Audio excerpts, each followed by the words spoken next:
Hello, everyone. I hope y'all are having a good evening.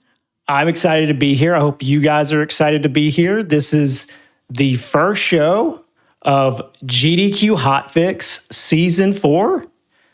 I'm your host, Regal. This is the very first episode of the brand new show, Game Over. This is the show where you can expect to see challenging speedruns done on high difficulty levels.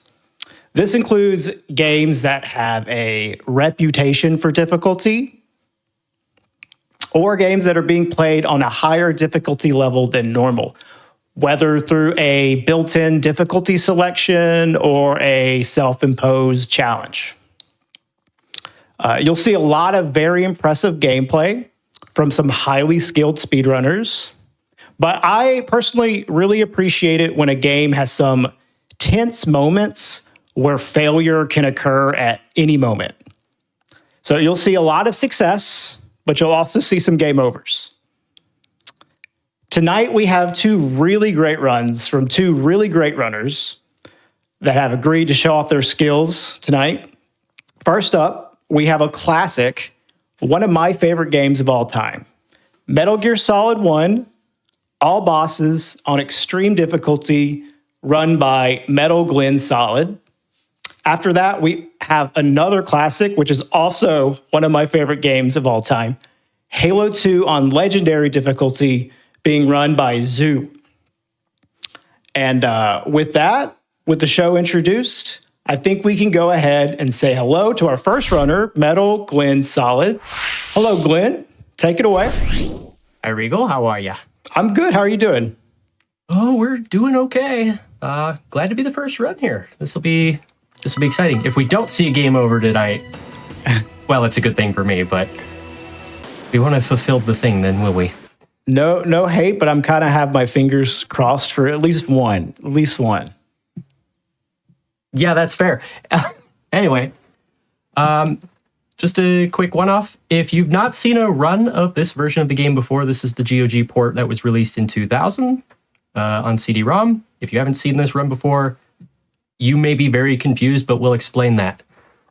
So, we're going to get started here in 3, 2, 1, go!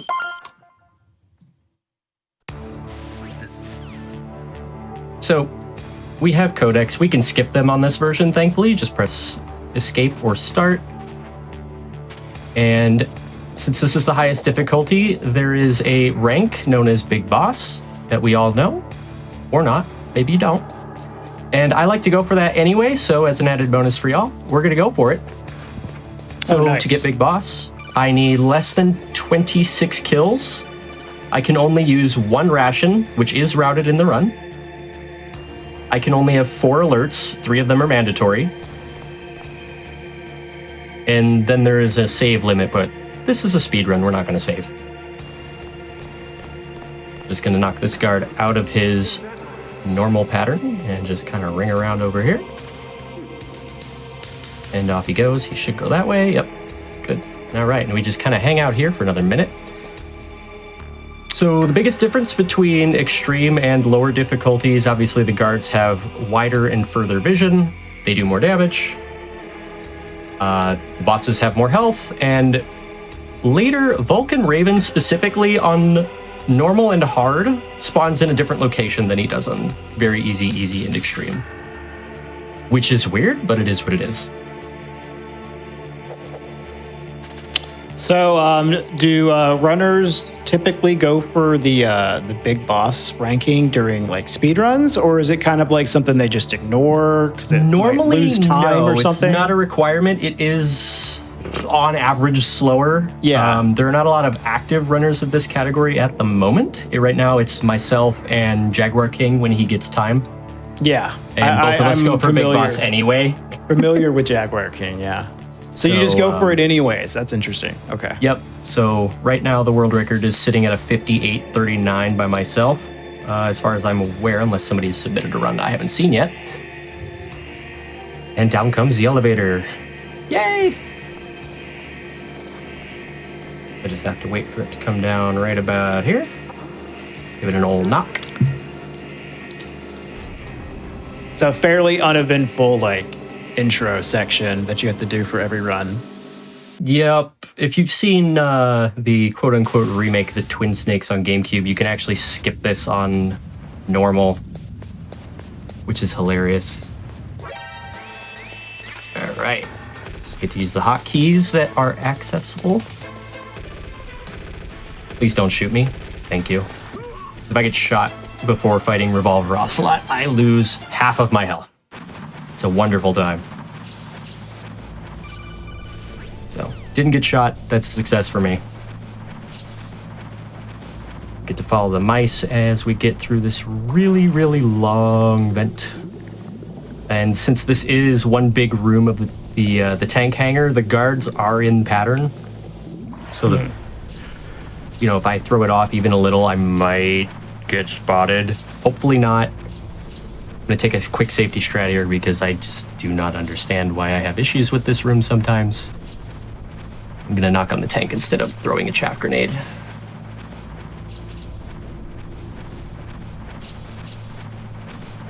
Come on. Where are we going, little ones? Here we go.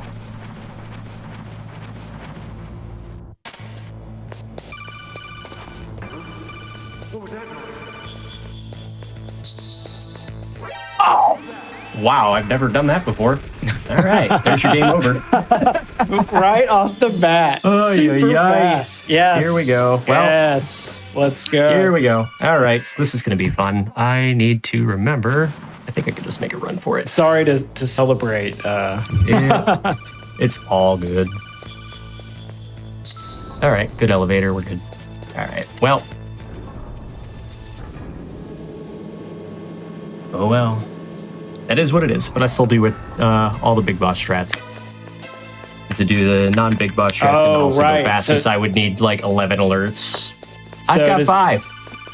Or I'll have 5.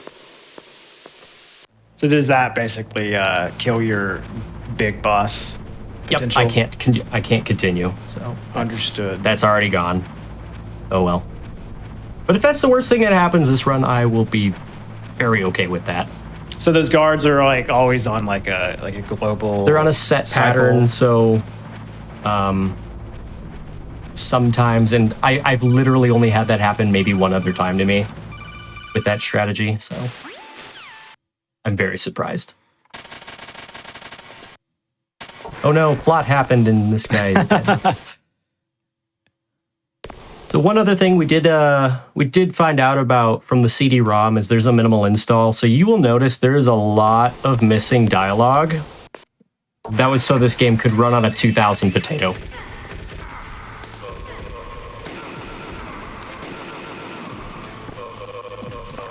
And that is the minimum amount of health I'm going to want to have. So hopefully Meryl does her job and actually gets a few kills for me. And by that I mean most of them. All right. But in skipping some of this dialogue, it's going to be a little bit faster in a lot of areas. For example, the medical room is 40 seconds faster on minimal install. Ooh, wow. Yeah, you're really just like hoping Meryl like takes them out, I guess. It's really that first wave. Once you get past the first wave, you're good. It's just this. It's pretty set, thankfully. I imagine this is like kind of random though.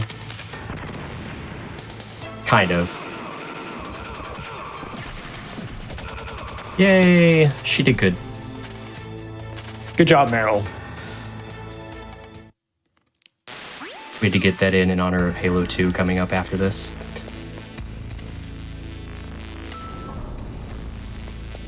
Anyway, so now we get to go to our first actual boss fight, Revolver Ocelot. If we could skip the guard rush, we absolutely would. But that gives you your level 1 PAL key, which unfortunately I need for these rooms to get some C4 and some grenades from the other one here. This is going to be one of the harder strategies. This is not recommended if you're a beginner. Luckily, we are not. We're going to throw grenades at the man.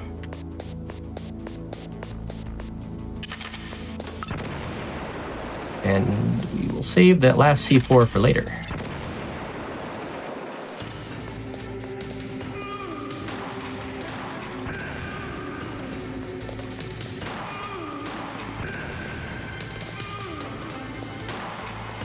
Got him.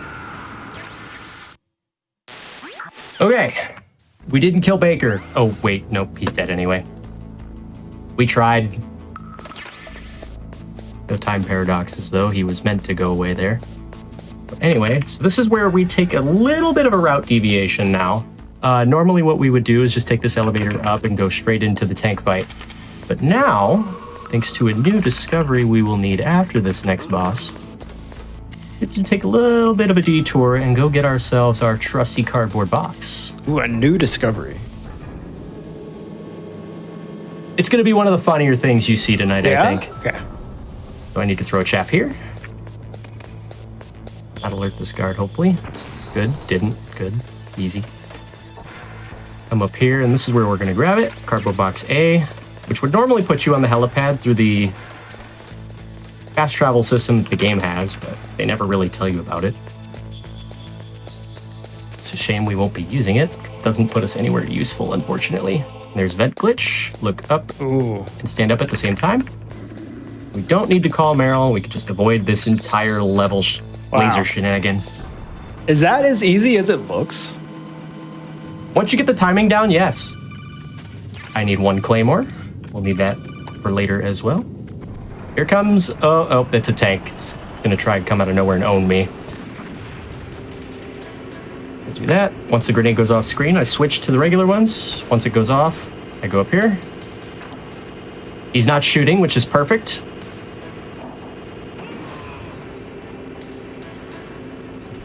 I don't like when he shoots me. My brain just kind of fries and sometimes doesn't know what to do. Muscle memory does, though, thankfully. I mean, that's a normal response to somebody shooting at you. It's true. All right, so I'm not going to equip a grenade here just yet. I'm going to use it as a buffer since Snake does walk faster, the weapon in hand. I'm going to use this as a buffer. And it's just enough for this other guard that I need to turn around. So we can't use weapons on this floor, but for some reason we can still hold a chaff grenade. That's fine. We'll do that. So I'll go up here, grab some more, and I shouldn't need to grab any more later. And now we are going to not even go and get the Nikita. We don't need it anymore. For a hot second, every weapon in the game got its moment to shine. That lasted about a month. Now we get to do fun stuff. So this is where the new skip is coming in. It is, right here. So I'm going to answer this call. I'm going to wait just a moment. For some reason, you have to wait a second. Come over here, line myself up like this, use my ration, otherwise I'll die. I get one try at this. We're good. Wow. And we're out of bounds. Oh, that's really cool. And Is we that don't even like need to do that. a special animation with a cardboard box or something? I'm not entirely sure, but if you, for some reason that was found, if you step on that with the cardboard box in certain ways, Snake will just keep twitching like that and keep falling back until he can't anymore. And for some reason right there, he just stops out of bounds. That's really cool. That is my understanding of it, and I'm sticking to it. Cyborg Ninja. Side effect of minimal install. He doesn't talk much either, which is fine. Oh, I couldn't get him to turn in the cutscene. Oh well. I need 8 of these, so this is 1, 2, and every other one he's going to try and Goomba stomp me. 3, 4, and 5. Oh, come here.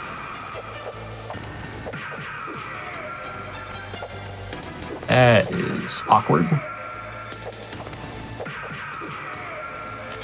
This is fine though. And we're going to loop him. This is new since the last time I ran this as well. You can just loop him for eternity into this corner. And he can't do anything about it.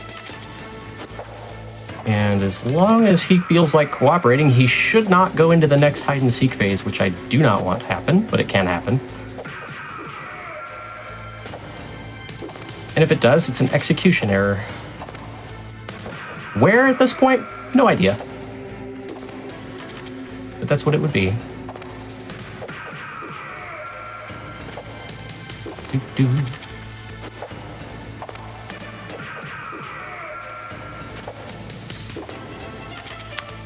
So, Glenn, we were talking about this before, but can you explain why there is like an all bosses category that exists for the game? Sure. So, a long time ago, one YouTuber named Magnum66, I believe is the user handle, discovered Vent Glitch, which we could use in Basement 1 of the tank hangar. And we could skip 2/3 of the first 20 minutes of this run. I am so smart for not trusting that health. Nice. Good fight. Anyway, you could skip that 1/3, just skip straight to this torture sequence.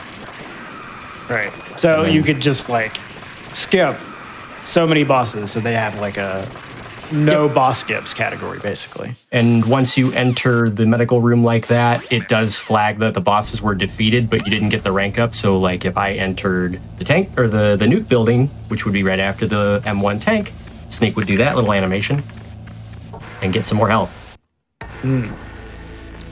Or in this case, just a longer health bar.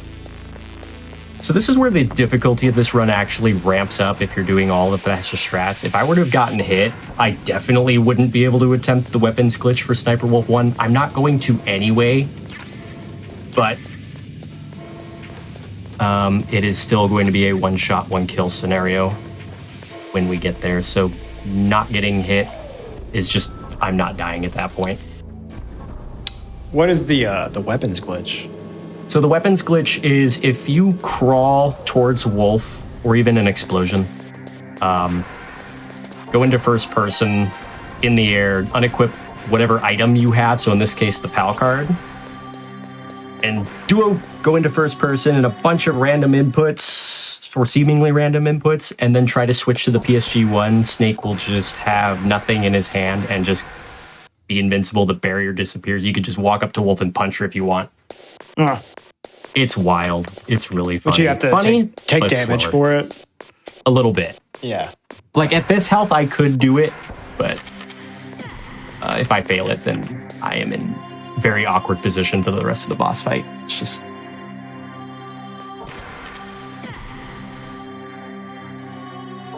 And I'm known to get hit on Mantis here anyway. I can take one hit.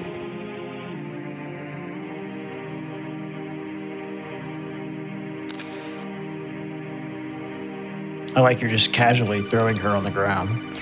It is actually a little bit faster to do so, believe it or not. Yeah, I mean, speedruns, you do weird things to save time. All right, so I need to shoot Mantis 9 times. So that's 1, 2, 3. Hello? 3. 4. 5, 6, 7, 8. All right. This is what I need the Claymore for. That saves so much time over the old phase skip. Hello? I thought I hit the stun grenade button, but I guess I did not. Oh well. So now, since there's no dialogue, we just get this very awkward staring contest with Mantis. And now Meryl's gonna go through the motions. And unfortunately, there's no famous Hideo blackout on this, in case nobody noticed. I'm sure somebody did. Is that because of the minimal install? Nope, on this version, that blackout is just not there. Okay. It's just not on the port.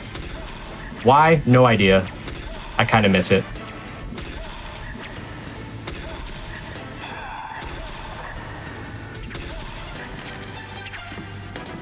But,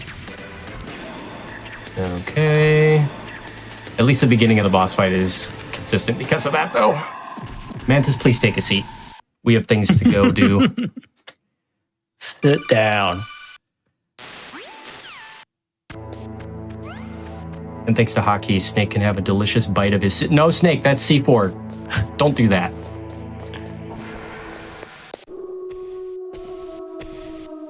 All right, and Meryl's not even going to talk to us. She's just going to run away. What the heck? It's so mean. Now I have to go find her. And we're going to skip this little cutscene. Cool. Oh. You can swap weapons back and forth like this. Snake, for whatever reason, just continues running, and we're through the door. We don't need to be good with dogs. We just avoided them. It's perfectly fine. And then we don't have to go through the whole, I know where the mines are thing, but we do have to sit through this drawing a hat. You can just like run forward here, can't you? You absolutely can. That is so funny. You know, we're pretty good, right? Yeah, Meryl, you're great. About that, look at her dancing, all proud of herself. It's adorable, though. That's so funny. All right. All right. Oh, nope, she got shot. All right, well, I need to go find a sniper rifle. This is where things are going to get very bright for us, as here goes a stun grenade. It's going to be very yellow.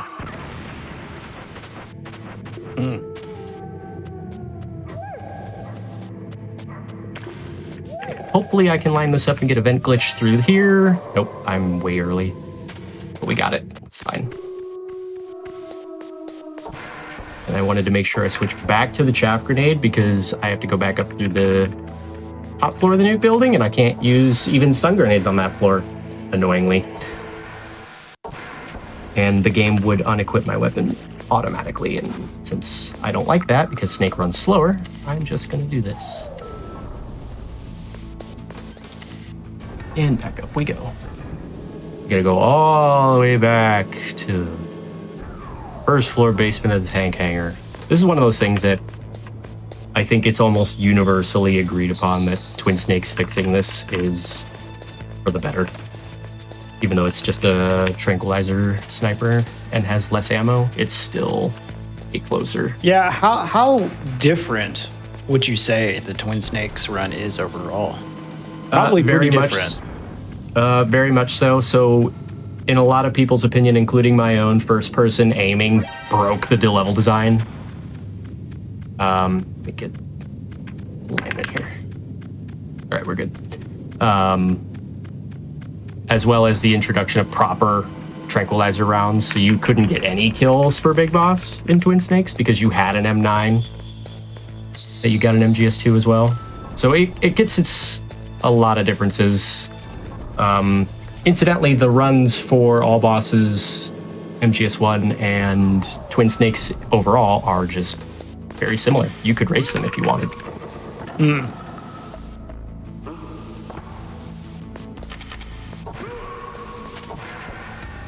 Okay, grab the PSG-1, get some ammo. I'm gonna line myself up here and crawl back out of here, and then I can just go.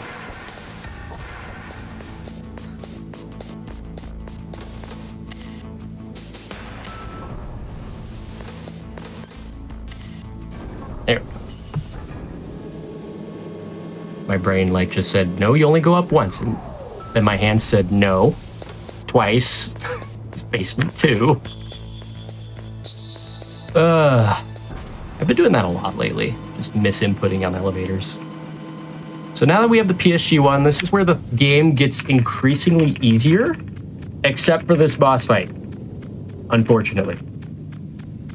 So if I go hit the PSG-1 and interrupt that with any other weapon, I'm invincible, essentially, since the game gives you iframes going into the scope of the PSG-1, and the only way to get rid of those iframes is to equip the PSG-1.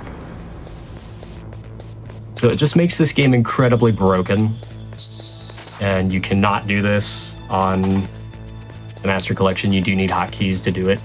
Well, I'm glad we got the game over out of the way before, you got super OP later on.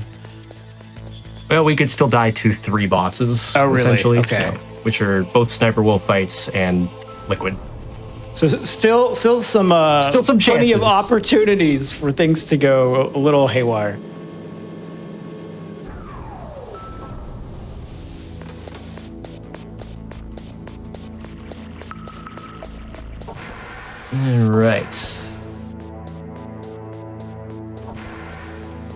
So we get to see one other very fun example of the PSG-1 breaking things open. We get to do this and go past loading zones. And this is one of those games where if you go so low on the map, 7, 8, 9, 10, 11, 12, it just warps you to the other side. Hello? Oh, nice. Just I rats. miscounted. Oh, well. You're in the boss fight now.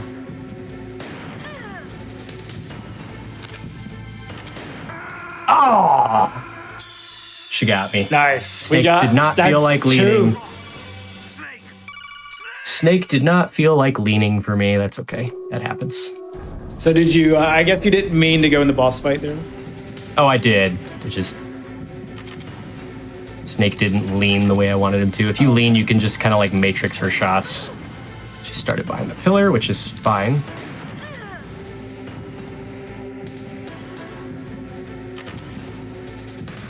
This is actually good for me because I can just line up my shot quicker.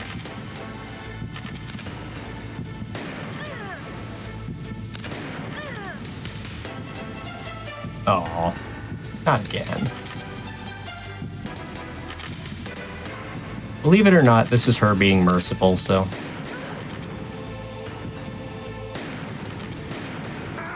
Oh, that time he did lean. I'm very lost.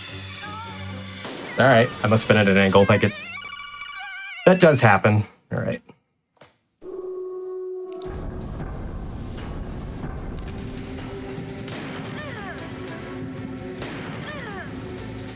As we say in the community, sometimes wolf giveth and sometimes wolf taketh away. This does look pretty tough. All right. Like, I'll try one weapons glitch. Let's see if that does work for me. I mean, this I haven't done it in a while. This looks hard.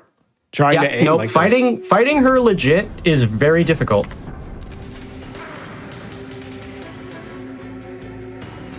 Oh, we got it. Sick. Oh, nice. Okay. All right. Well, you get to see the funny thing. Yeah. No, I'm down for this. Some extra content.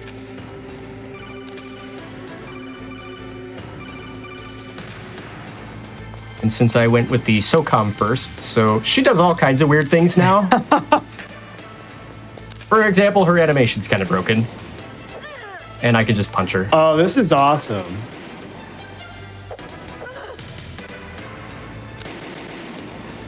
Oh. I do not want you to go down. Please do not commit the down. Wow, the punches do a lot of damage, honestly. So her damage is fixed. Yeah. So any bit of damage to her is considered one shot. That makes sense. Because the game doesn't know how to handle punching her. So it just, well, that's fine. And we don't have time to save Meryl, so Joe, I'm sorry. But she cannot live. I'm sorry. That was really cool. Snake's just confused, so he just nods.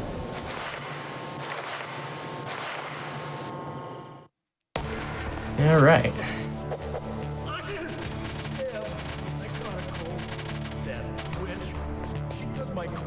Oh, Johnny, that is like one of 3 lines you're gonna get. Shut up in there, will ya? As the infamous shut-ups have arrived. Shut up. We just have to wait for him to make his rounds. So we've got some time to kill. Okay. I can do some announcements real quick. Go for it. AGDQ 2025 will be live from Pittsburgh, Pennsylvania from January 5th to the 12th. Registration and hotel booking are now open. Visit gamesdonequick.com and check the AGDQ 2025 important date section to learn more. We also have this. The AGDQ 2025 schedule is now out.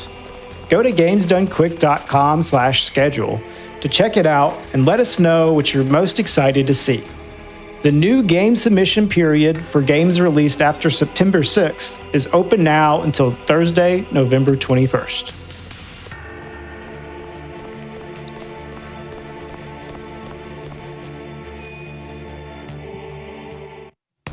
Hello, Otacon. Goodbye, Otacon. We've never spoken. Dang. All right. Need to lay down in some ketchup.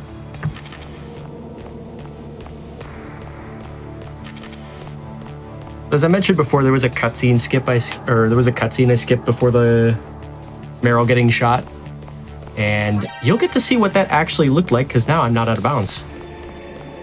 We're going to do that on our way out of here. Hello, Johnny. Goodbye, Johnny. MGS4 really is not real now.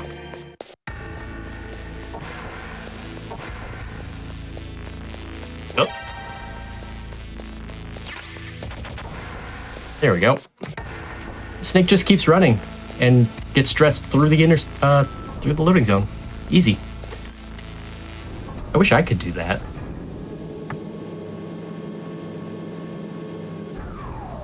So, second verse, same as the first, going back all the way to that door.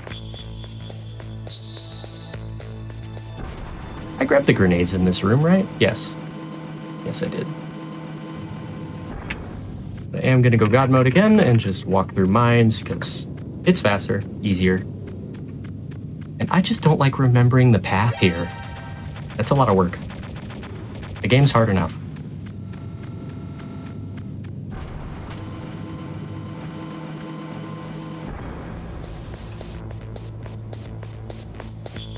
Okay.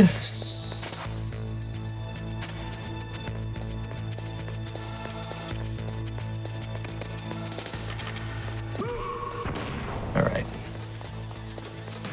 This is the last little bit of elevator RG, so how does it want to send us off today? Hey, did we get a good one? Yes. All Well, right. there's RNG to how long it takes for the elevators to arrive. So wow. You may have seen 3 real different results. One that I can go into instantly, and the other 2 I have to press twice. One we like to call the debated one, which is where it's coming up as you hit the button again, and it's just like, I didn't need to do that, but I didn't know. Oh, if It's you just press not it very again, nice. does it restart it? It instantly comes up the second time. Oh, okay. Every time in this game. So you'll see that a lot if you watch speedruns of MGS1. 2, 3, 4, 5, 6, 7, 8, 9, 10, 11, 12. And if you need an instant replay for how that works, we get to do it again. Only it's faster in this room because the room is much taller. Oh, wow. Yeah, And you right just in pop the room. up right there. Get the grenade. Come over here. And now for everyone's favorite coin flip, the boba skip. It is Right. literally a coin flip. Depending on which frame that you are on is what will determine Snake's animation to push him through the door or not. And unfortunately, we don't have a way to fix that. Your chances are 30 FPS and 50-50. Good luck. So this is the skip that was found by a casual player, right? Yep, Boba found this completely by accident and made international headlines, and liked on Twitter by Kojima himself on both accounts, English and his regular Japanese account. I think I got the alignment right. First try. Oh, nice. Awesome. There's a song to this. I don't know the song. I am sad to say that I do not know the song.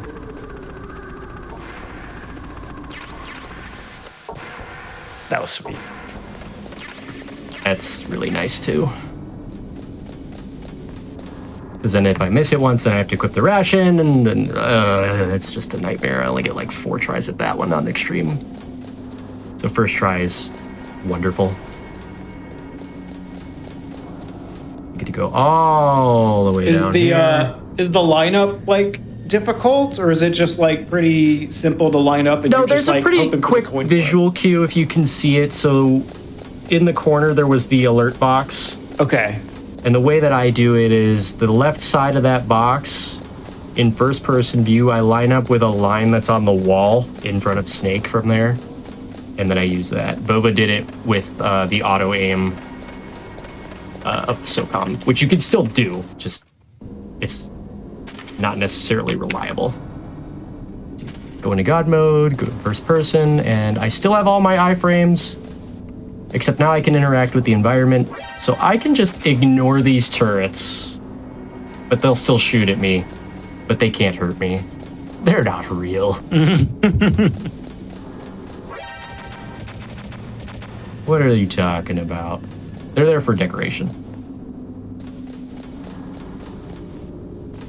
Up we go. But yeah, the boba skip was something I always like memed about for years. I was like, if anyone finds a way to skip this stupid ascension, I will give them $50. And then that happened, so I gave her $50. Nice. All right, here's the Hind D, or as I like to call it, joke fight number 1. And because we have God mode, so that essentially when it comes to enemies, just turns them into stormtroopers, which includes this overpowered Hind D. Liquid, please.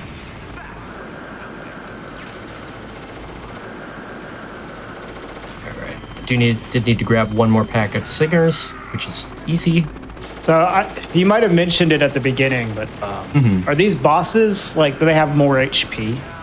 They do. Extreme? Okay. Yeah, because I feel like when I was shooting this boss with a stinger, it was doing a lot more damage than that. Okay, where are you gonna go? I got him, nice. He's at a weird angle. This is not how this fight usually goes. Not that it's a bad thing. Is there a lot of RNG to these boss fights in general? Not most of them, because they're either looped or have a fixed set pattern. So like this, for example, the closest RNG is just going to be what direction he's going to feel like flying after he gets hit, but otherwise, not really. Okay, gonna get that going. If you are sensitive to flashing, if he gets close enough, it may cause issues for you, as a heads up. But hopefully he doesn't, but he may, and this is the phase where he would do it. I missed, okay. Okay, he's gonna try and do it. Yep. It's not very nice of you, Liquid.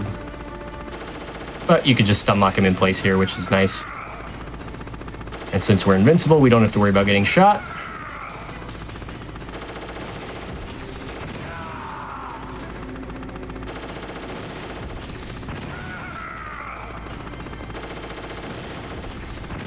Awesome. All right. I will take that as a hind fight. And I think Snake has earned a well-deserved missile for breakfast. Or dinner, or wherever you are. A snack, if you will. Liquid, do you have any snacks? Oh, thank you.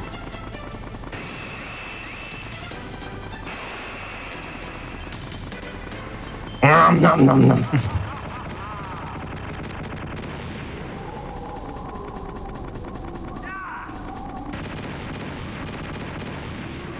All right. One more call from Otacon, and for some silly reason, he likes to unequip my PAL key. Please stop that. I wish he wouldn't, but because I have a really bad tendency to forget that he does it. And I'll just go up against the door and be like, what? Where's my key? And now we get to go all the way down. And if you were looking forward to the Four Horsemen fight, I'm sorry to say, they don't exist. They're not even a factor, unless you're playing glitchless.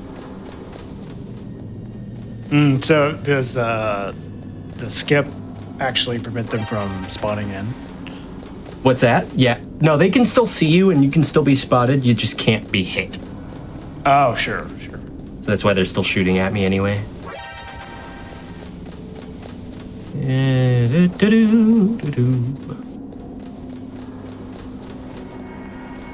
One more floor, and then this elevator never needed to work in the first place. Hind is only fought to fulfill the category. We could just do this. Bye. Nice. Oh, I can never get that lean down. So if you lean there at the right time and just tap it, Snake will just dodge that shot. I can do it, just not all the time. Oh, hi. I like where she's at now. Oh, that's actually interesting that you could use the stinger to see her. I brought a stinger to a sniper fight.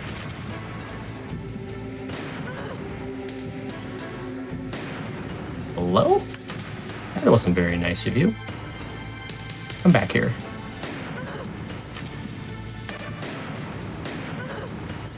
Trying to reset Snake's shaky hands.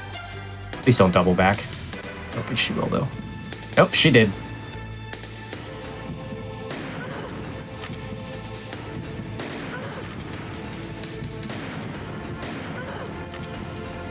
See if I can get the technicality on this fight. I can shoot her one more time, and she double backed again. No, I just missed completely. Hello?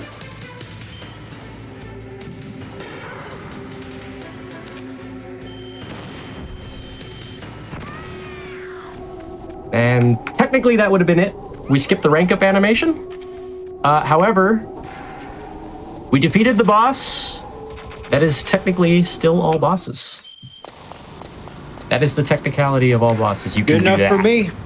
which is essentially just Sniper Wolf 2 skip. Basically, you would just put her health bar to 0, skip the rest, and call it a day.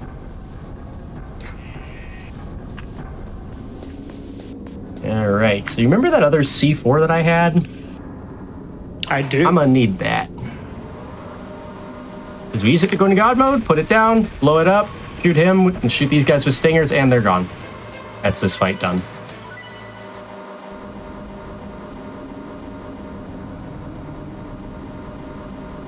Just blow them up.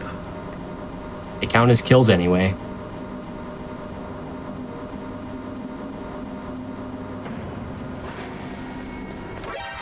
No! I took a risk. I could just God mode past that if I want, which I'm gonna do the next time I come through here. Because we ain't got time for dying.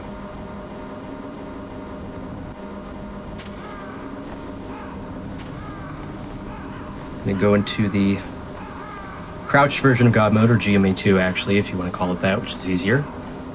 Which skips the loading zones. So it's God mode exploit or GME. Okay. So you have 1, which is just standing, which just makes you invincible. But if you do it while crouching, that's what breaks the loading zones or other things. So in this case, there's a codec coming up. So like the game is gonna make me stop like that. And that's where the codec would normally trigger, but it doesn't. So it just goes. Nice. Game doesn't know what to do, it just skips it. Now granted, we can skip codecs instantly on this version, but answering them still takes time. Sure, yeah. And I'm good. No time wasted, please. Going to God mode again, and that even works on Raven, or as I call him, Joke Fight number 2. We can just throw grenades at him. Nice. I'm pushing it with that one. Oh, I got it. Nice. I mean, if you look at it, he is like kind of missing you. Oh, there's one bullet that went right there. Yep. Buddy, what are you doing? Your gun belongs on a F-16 fighter plane. And you can't hit little old me, and I'm just standing here? Come on. Victory lap. All right. More plot. We don't care about the plot.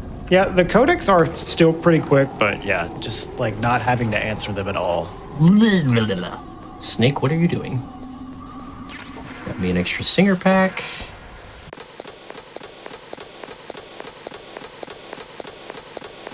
Zoom. Metal Gear. It's Rex's lair. Unfortunately, can't skip these ones, so we have to answer these.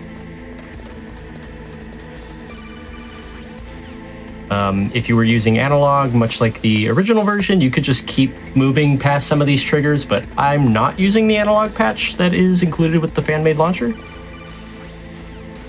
So we are just going to do our thing. I'm gonna switch the SOCOM here.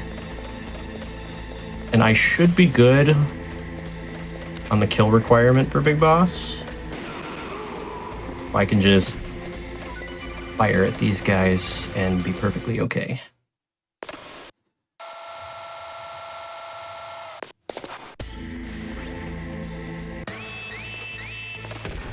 No. Okay, that is our 4th alert. And then there's one more at the end of the game for the escape sequence, and then that'll give me the 5 that I will end up with. So, all things considered, this is going about as expected. So, Glenn, why have you chosen not to use the analog patch? I use the analog for other reasons. I don't like how it feels going in certain areas where I would use it anyway. Like, I use it for stairs on the Ascension. Ooh, and the rat's here. Perfect. This is RNG. That's not what I meant to do. Oh, no. Oh, no. What happened? I accidentally paused, and then I hit continue, and Snake fired the SOCOM, which scared the rat away. Yeah. I was going to say, you shot a stinger at him. It seemed a little overkill. That's normal. Oh, my goodness. Well. So what are you, are you just waiting for the rat to appear now? Yep. Sometimes he likes to go down there. Oh, that is so unfortunate. I've never done that before.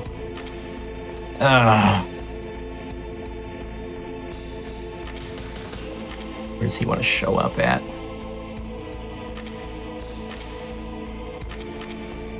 There he is. All right, you little butt munch. Please step away from the hole.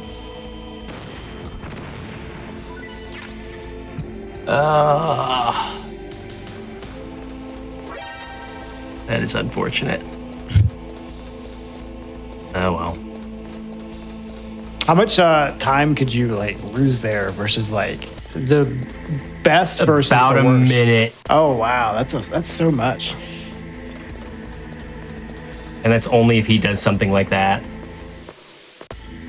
where he cycles through locations, because he actually did spawn at all 3 locations.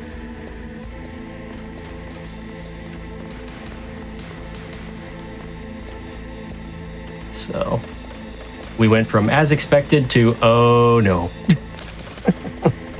Oh well. Such is life when it throws stuff at you like that.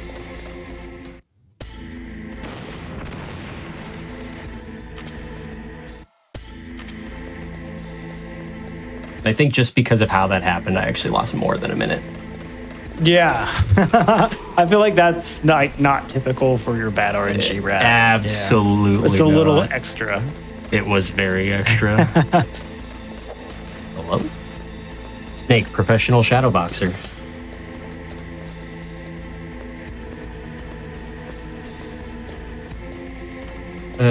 That was crazy. Oh well.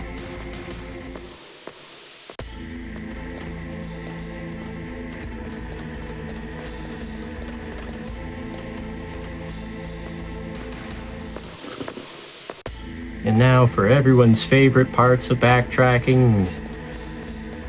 Yeah, it's now a Waiting. good time to throw out some more announcements. Absolutely. Okay. GDQ's next all-women and femmes speedrunning event, Frost Fatales 2025, will be live from March 9th to March 16th.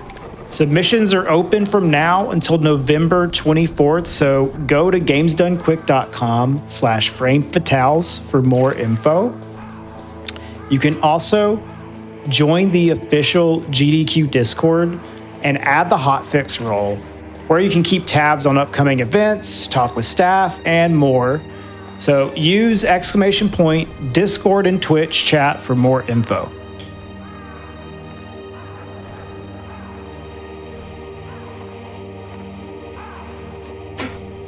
Are you having to freeze the card here? We are freezing the card here. Yeah, it's been a long time since I played this game, but I do have like a somewhat okay memory of it.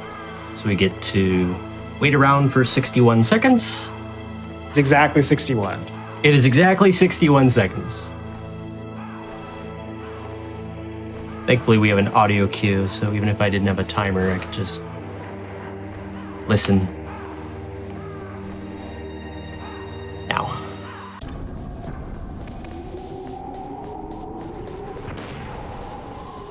The timing is the same for the blast furnace, but I am going to check it anyway. I have some very fun, mild paranoia from that room because the number of times I have left early from the blast furnace is insane. Does it restart the time? Yep. Oh man, that feels really bad. So if you were to not check it and then go all the way back. Yeah. And then you have to wait the whole 61 seconds. Well, then you have to go all the way back to the blast furnace because you come all the way back here and you're in some deep trouble. Yeah, that's basically a rip run. Absolutely.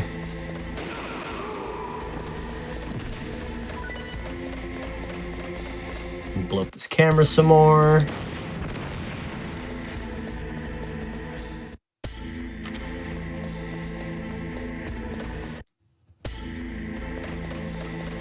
So yeah, this is a long like sequence. Is there any way to like skip past this in the shorter categories?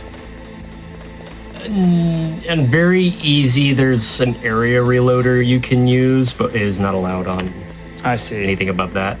Very easy used to be like a category extension or a meme category. Like anything goes. Basically, yeah. Yeah. So that stuff is still allowed to this day, but only on very easy and certain ILs.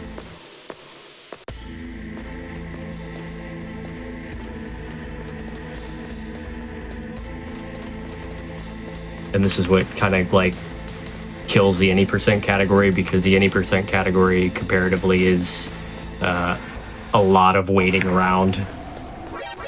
Right. As opposed to this where you have, bosses to fight and guards to evade. Yeah, so like this portion is actually like a large percentage of the run, I guess. Yeah, it's makes sense. Very big portion of any percent especially on this version.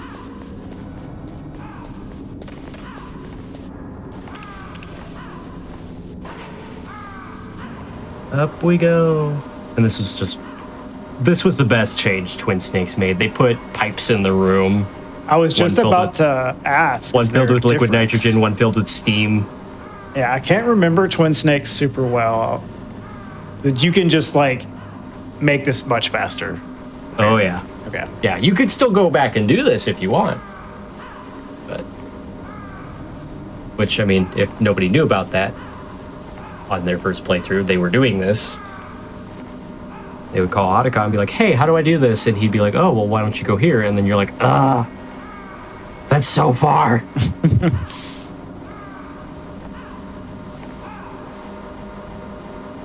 Okay, so I do want the turret to see me here. Because then it won't shoot at me going to the elevator. All right, cool.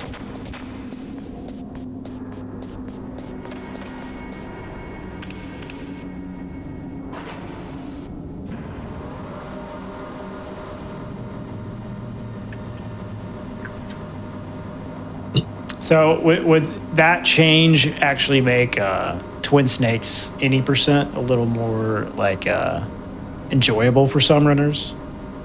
If you could skip into the medical room the same way we can here, yes, it would, but you can't do that. The loading trigger is there. We know that much, but nobody's found a way to trigger it so far. But theoretically, you could.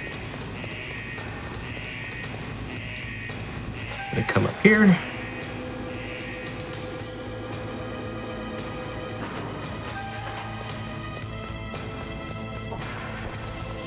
So I guess that is probably a big reason why they're actually kind of close in time overall. Ah, crap.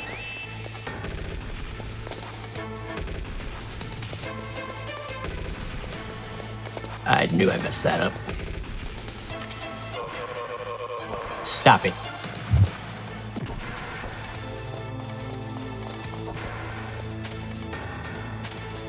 It should despawn this wall. Yes, okay. Walls are a suggestion.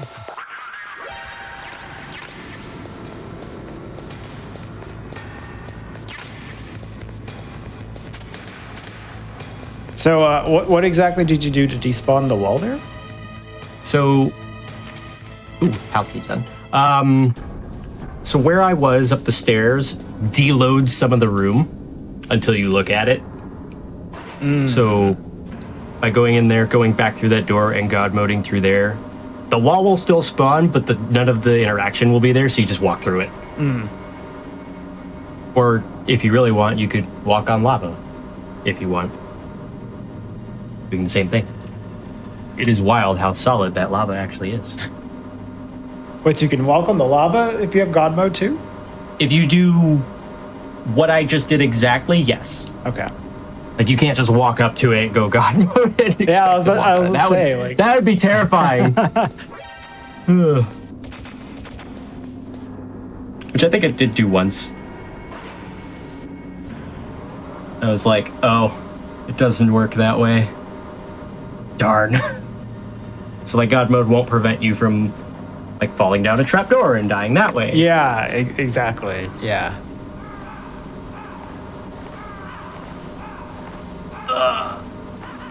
But it's useful for pretty much everything else. Right, that makes sense. So just like clearly defined like kill boxes. You can't get around that. Essentially. If you would die, you would die. No kill planes are safe.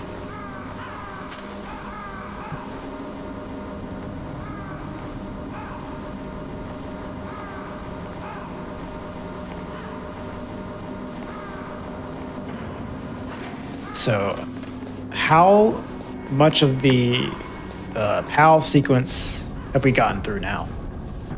This is the end of it. The end of it, okay. This is the last of it, thankfully.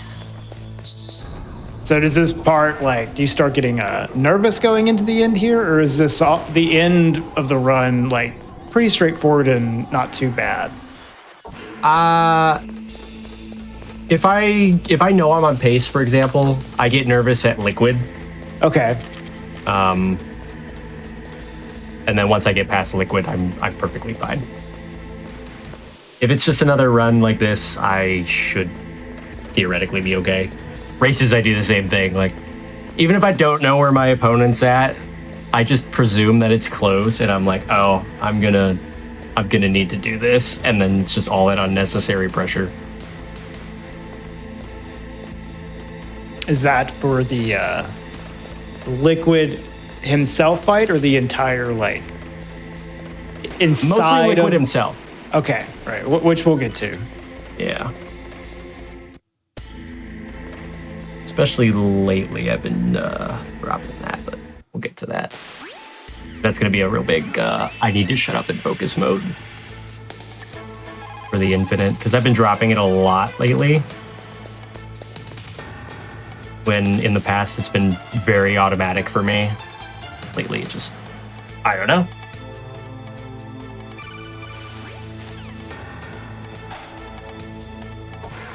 But it happens. Oh no, it's Metal Gear.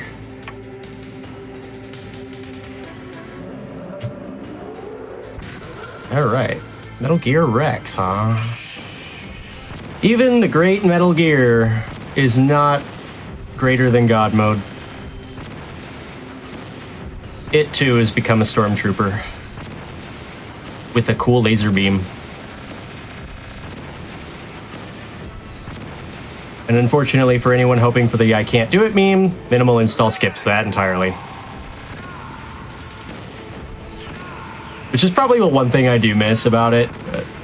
It's like, I can dance in this cutscene because I can change my weapon. Losing out on the memes is unfortunate, but speed takes precedent, of course. We can find other memes. That's true. That's very true. We will find other memes.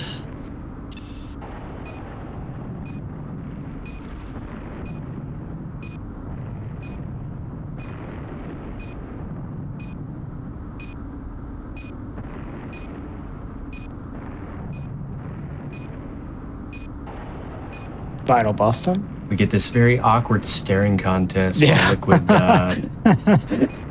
staring right at each other. All right, screw it, fisticuffs.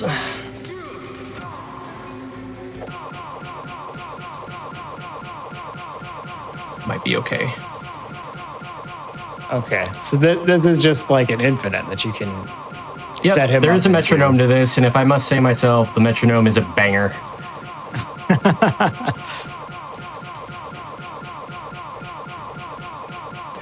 Got him. Okay. Nice. Like I said, automatic. Easy.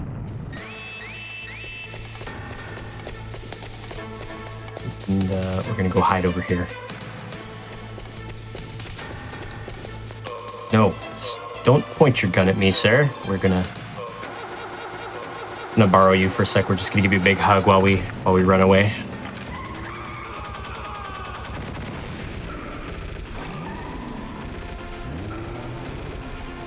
All right, so there's gonna be some guards here, next to 2 explosive barrels.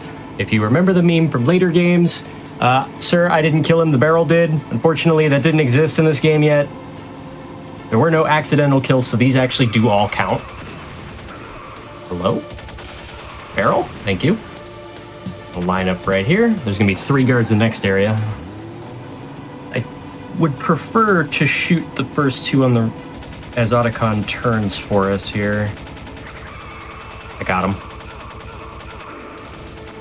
Oh, you ran this way? That wasn't very nice of you. Oh, but you're here. All right, that worked. I'll take it. And now for the very fun final showdown with our good old buddy Liquid, who doesn't die to gravity either. That's crazy. He fell like 45 feet.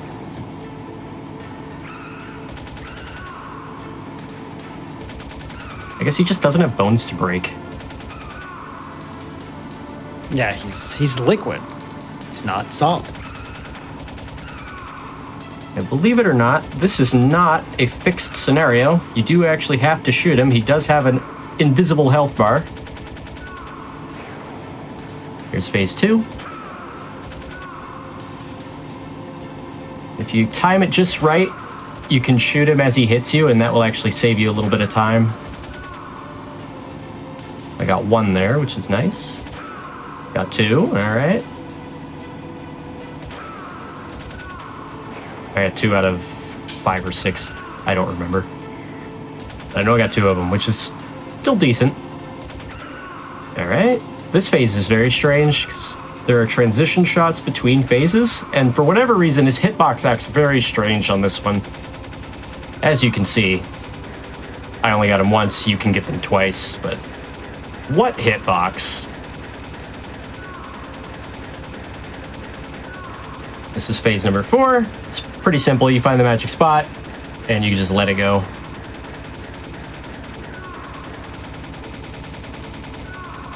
And now we're on to the final phase.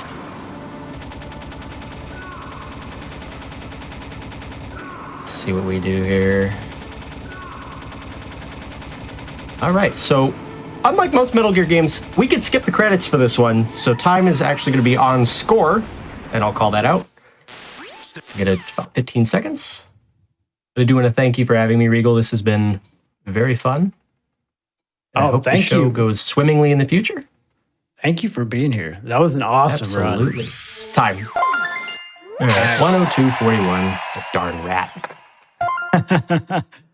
Yeah, I'm glad we got a few game overs in there as well. Yeah. Just like first Absolutely. run of the new show, and even though you're god moding for a lot of it, like it's cool to see the extra tension of the harder difficulty level, especially coming out. But you handled it great.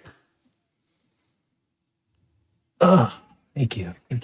All right, do you want to do your shout outs for yourself, Glenn? So we do the MGSR Discord, and if you really want to know any of the information or any of these games, you just go to metalgearspeedrunners.com or any of the speedrun.com pages, and you'll find everybody and all our runs and all the information to get there. You can find me on Twitch with the same username, or on Blue Sky or Twitter if you're still on there. And I like to stream mostly this game, practicing, getting better. I do run the Metal Gear Anthology, which is 1 through 5, and I think at some point I want to do one of those soon. I just need to find a day to do it. Nice. How long does that run? About 9.5 hours. Oh, yeah, you have to find a whole day for that one. Definitely. Okay. For sure. All right. Well, next up, we have another really, really cool run. We have Halo 2 on Legendary difficulty. And if you guys have ever played Halo 2 on Legendary, you know that is a pretty brutal run. So I'm excited to see that be run. It's being run by Zoo. I can't wait to see that. And thank you for being with us so much, Glenn. You did awesome. Thank you. We're going to go to a break and set up the next game. So stick right there. We'll be right back after this break. Thank you, guys.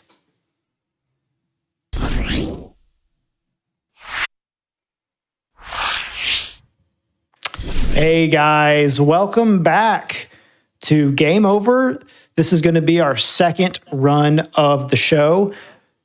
We have a really, really cool one. One of my favorite games. I spent a lot of time playing this game, multiplayer. Not as much time playing the single player, probably not as much as the runner here, but I used to play a ton of the PvP in this game. Halo 2 on Legendary by Zoo. Take it away.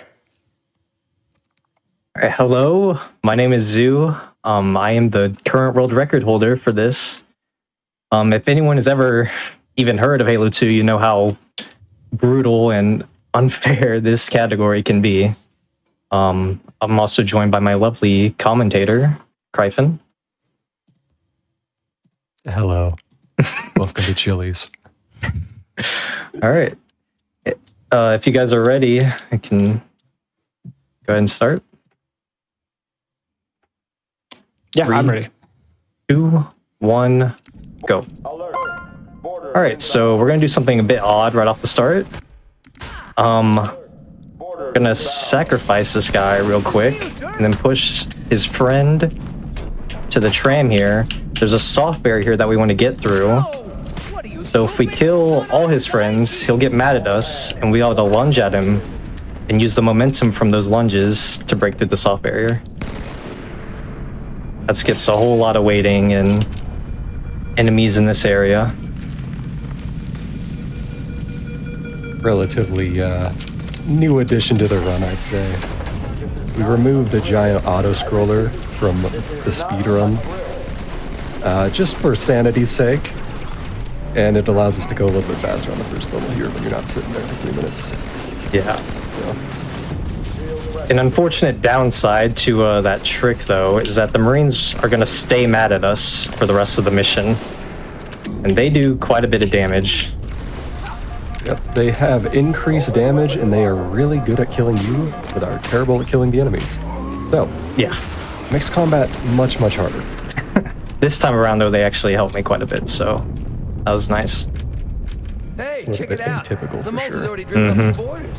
So This was here, also, yeah, a I'm little sorry. quirky, I'd say, where Bungie really wanted you to look at what they did. yeah. So we're looking out the door, or the window, I should say, and we're saving like 15 seconds or something.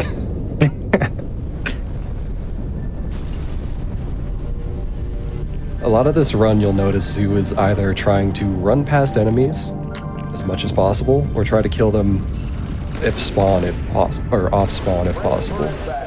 Halo 2 is one of those games where things can snowball really quickly.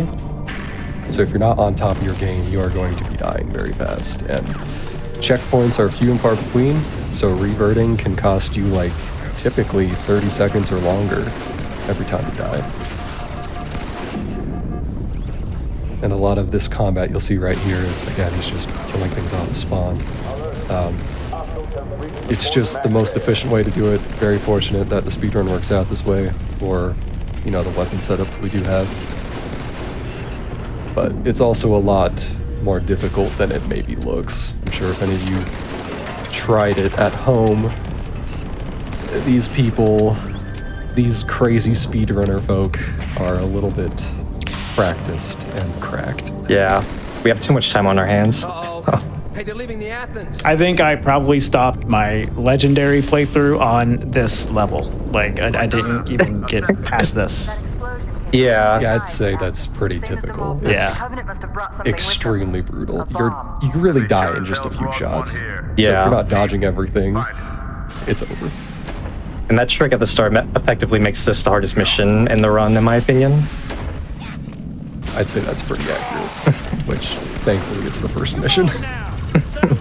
So, it sucks, but, you know, you can get it over with. Now we reach the second part of Cairo, which is where we finally get the sword in our hands. And one of the properties of the sword is that your attack, like you see there, when the reticle's red, you can lunge at an enemy. Oh no. Ouch. That's Went to a the checkpoint, we're fine. But yeah, huge revert. That's how it goes. But that lunge attack with the sword, that's what we're cheating with here. That's how we're flying. One of the properties of Halo 2 is you can cancel basically any action in this game. So if you cancel your switch animation, you can trick the game into thinking the sword's a long-range weapon with like whatever weapon you had equipped previously, like the VR. So now he can lunge across the map. It's a lot easier said than done. He has like a 2-frame window to do the button combination. And he has to do like 3 buttons in order. That's like 0.016 of a second or something. definitely takes a lot of 0.03 doesn't practice. really matter. And Yeah. as the world record holder, you can see I still miss quite a few. And I am going to miss quite a few throughout the run. Even the most experienced runners are not 100% consistent. It is very much an hours thing. I will say I remember doing this on the original version of the game. It's a lot harder on this version, though, right? Yeah. So when they ported this game, I guess to Vista and then by extension MCC, they doubled the tick rate. So basically the physics engine runs twice as fast, which also means you need to do your button combos twice as fast. Yeah. Alright, here we're gonna juggle this plasma pistol on this ledge. And then go for a fly, and mid-fly we're gonna pick that up. Since we're reaching the last section of the mission. And it's filled with elites, and the best way to take them out is just noob combo. This is a little bit safer compared to just running in there with a knife Yeah, or gunfight. just a little bit. There's also a secret marine back here that will kill you if you don't ward him off. Yeah, surprisingly, he never shows up in normal speedruns. Nope. He just likes to show up and actually try to kill you when it's not in. Yep. Never to help you. Only to kill the chief. And that's So anyway, Cairo. that's Cairo. Not that bad, all things considered. No, that's pretty good. Sub 6 is always nice. Yep. All right. If you can hear me. So here we're gonna Shake it off, Marines! Neil Johnson's sniper Clear the right crash site. Go, go, off go! the start. Secret tool. That'll help us later. Yep. We can just nade jump out of the map pretty easily at the start. Gonna start emptying my sniper. By the end of the mission, I want no ammo left. So I can start the next mission with a reset loadout. Right now, Stu's skipping basically a big wave fight in a courtyard and a bunch of snipers in an alleyway, which is really convenient that we can skip it all just from a speedrunning standpoint and just from a headache standpoint. But Bungie was really supportive of people breaking their games, I'd say. This is the place to be. They put a ton of Easter eggs like outside the map. Yeah, So- and it's very easy to get out of the map too. In a lot of these They missions. really My did paladins are going encourage to start airlifting exploring. armor and reinforcements And into the thankfully city. that's very They'll helpful need an escort that for isn't speedruns afraid as of a little well. hostile ground fire. Alright, A little bit more sword tech. And we're gonna see a fancy cool trick. this is what Surely. the sniper was needed for. The highest concentration of Covenant troops is directly below the carrier. Nice checkpoint. I don't That's think they want you don't get that every time. Yeah. That bridge Oh, I is can't the get red most direct reticle? route You're to out the of city center. range, barely. Bro. I think it's the That ghost. bridge is the most Oh, yeah, direct route against to the the city bots. center. Oh. You're fine there. Well, we're trying to show off a cool trick. This gonna- jackal's like in such a troll spot right now. That bridge is the most you got direct it, you route got to it. the city center. Yeah, just a little readjust, but we redirect our sword fly. We can land up here. Sword fly We off of should this say- guy as he spawns.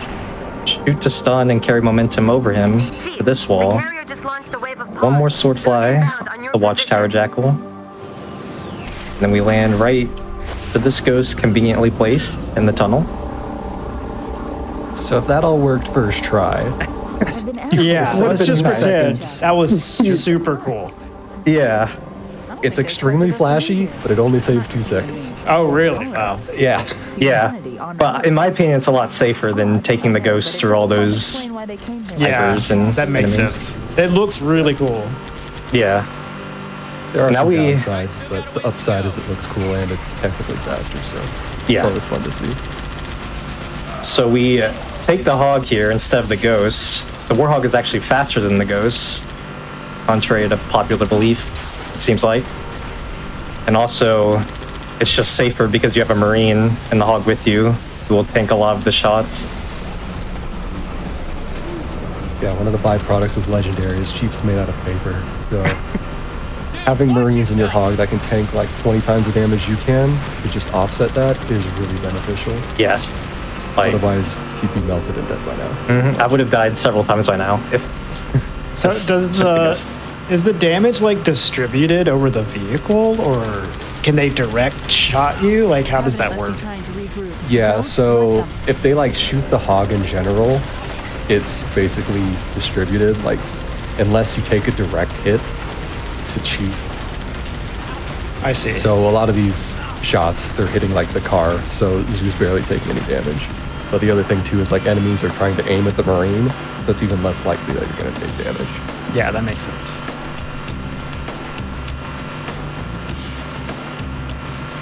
Zoo, you're not playing on max FOV. Everyone knows FOV makes it look like you're trying to be faster. I didn't want to cheat. I'm sorry. Yeah. For the most part, this is outskirts. By going effectively faster than the game intends you to go here, you skip a lot of enemies, and you can just kind of drive to the end. Yeah. Definitely one of the most consistent missions, or it should be, in the run.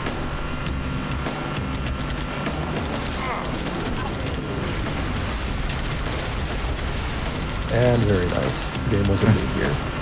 That section can easily kill you. Yeah. Maybe you can know. Ghosts can turn around. All right, now this is probably my least favorite mission in the run. And now we're on to my favorite mission of the This mission, it's so precise, I think, with how you need to take your lines while driving in order to. There's a lot of jackal snipers. Yeah, that's exactly it. Yeah, so if you drive a tight enough line, you should be able to like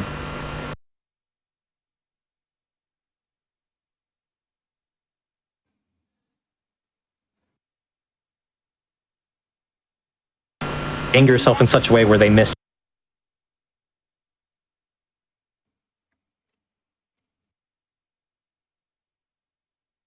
every time, but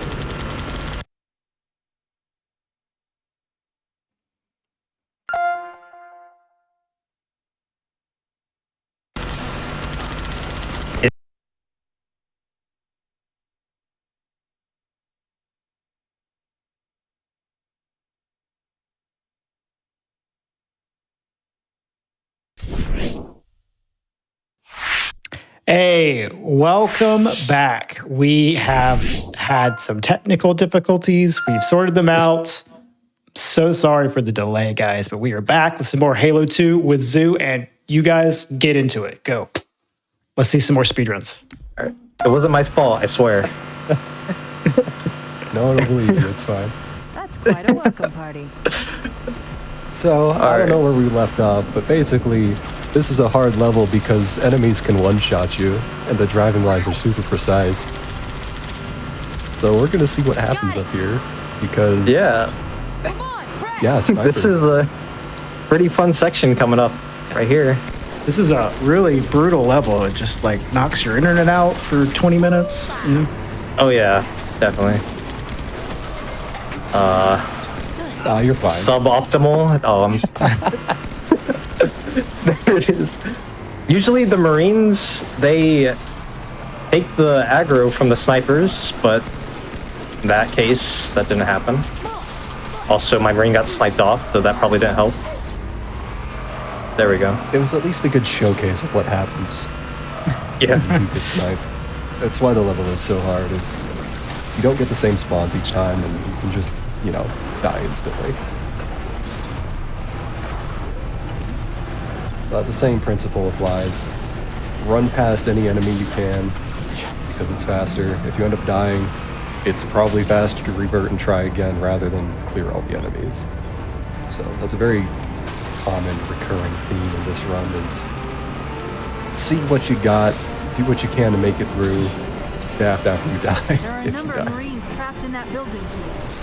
Yeah, like I can imagine the checkpoints can create like the weird adaptations that you have to take. I tried to wait for one, and the game just wouldn't give it to me, so that was kind of scary. They're not consistent, which is a little bit problematic when, reasons I just mentioned, you die so fast, and it's often just so much faster to push your luck than it is to clear anything that you can't really afford not to go. Sir, Corporal Perez. But this seems to be going fine. Hey, come on, Lieutenant got hit as Yeah, soon as we dropped not dying there is actually In charge now, Corporal. very nice. Do you know the timer? Yes. Okay. I'm pretty sure that was it. So, we waited at the top of the staircase because to end the level, we need to board that giant mining vehicle in the background. But if you overlap a couple of triggers at just the right time, it'll delete it from existence, and then you can't finish the level. So, Yeah, a true soft it's lock. great.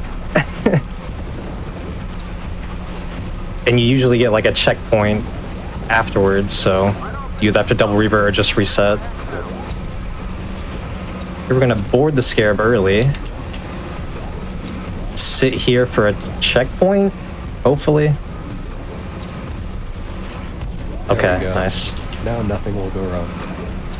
Alright, Oh, you're doing the shoddy thing. yeah. Nice. So the enemies haven't spawned yet.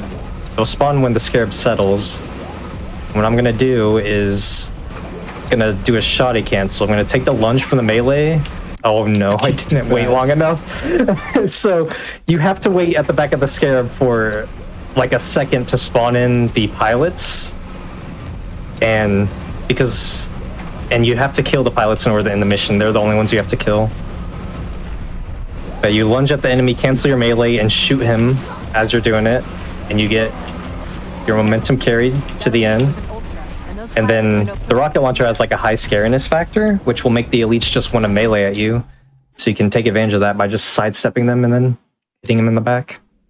And that's It it. looks really scary, but it's extremely safe if you know what you're doing. Yeah, that was a complete skill issue on my part, messing up the first time. Yeah, it's not really a mess up either, because a lot of the triggers in this game to get things to happen are like on 1 second cycles. So if you're like in whatever box to trigger an event for 0.99 of a second, but you walk out before that 0.01 ticks over, you're gonna skip it Yeah. entirely. So since you have no way of really knowing where your global cycle is, sometimes stuff like that happens. Yeah. Also, I promise I'm not a psychopath there. I killed my friends there to skip dialogue. Oh yeah, Which we should saves a lot of probably time. Point that out since we didn't. It was kind of implied on Kyra, but A lot of the times I in just- this game, you're just killing your allies because you skip tons of dialogue. And in that case, you saved almost 30 seconds. I didn't want to go for this strat. Yeah, well, you're going for it now. Good luck. Oh my god. No issues. So that's the scary version of the strat, only done for record pace runs, because if you fail it, you revert to the start of the mission. It's a tight timing window to hit that fly, and a pretty precise spot to stand in. Uh-oh, that's not what I wanted. Yeah, we're gonna not explain the nuances of ghosting and flipping through walls in this game. But yeah, he basically lunged through the floor using that Yeah. fancy sword trick and Skip alien the whole space hanger magic. there. Yeah, it skips a giant wave fight. And then he can proceed through the YOLO halls, which have been actually Yeah. pretty not YOLO because the game's being kind with checkpoints. And in that same vein of clipping through walls, we're gonna go through the glass here. I will defend your Nice little magic trick. Ross gonna fly the Banshee in a bit of a weird way. So with this game got ported onto PC, which allows you to use mouse input controls, and one of the funny things you can do with that is turn vehicles a lot faster than you'd be able to normally on console with controller.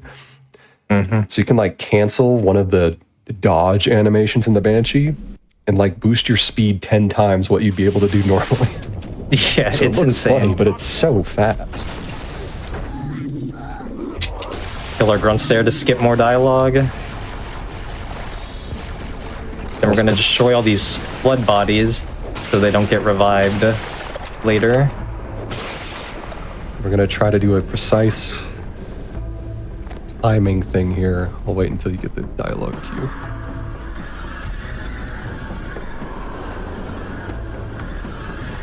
Hopefully that's good.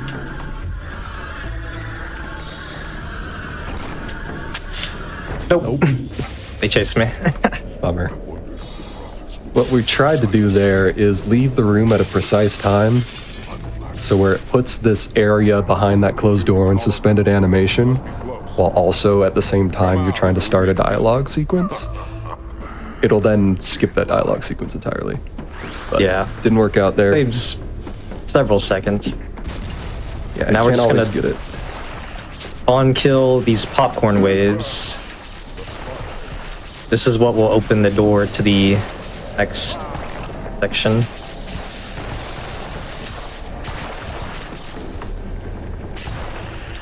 Another benefit of using keyboard and mouse. You can Oh, look yeah, it's around the a room lot a lot easier. easier. Yeah, those spawns are random, so being able to turn fast, checking each spawn is very nice. Now we're at everyone's favorite part of the level, the elevator. Yeah, The only thing missing is nice, pleasant music. So the section we need to go to is like, I don't know, 100 feet below where Zoo is currently. And there's a bunch of ledges on the side, like we could reasonably drop down, but Bungie, for whatever reason, decided to put in a giant kill box that doesn't disappear until you're like mostly done with the elevator. yeah. And the lore behind this section is really funny because you're supposed to be going fast to take care of this heretic dude, and your elites even have dialogue like, "We must hurry, Arbiter."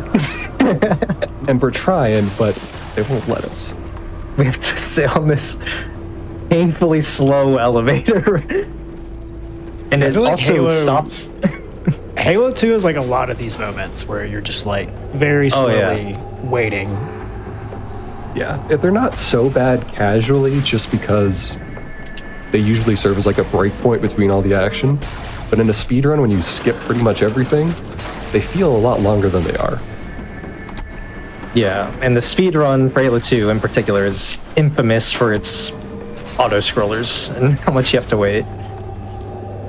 But it's kind of nice if you're in the middle of a legendary run because you get a lot of nice breaks in Gives you a between chance sections. to get the heart rate back down.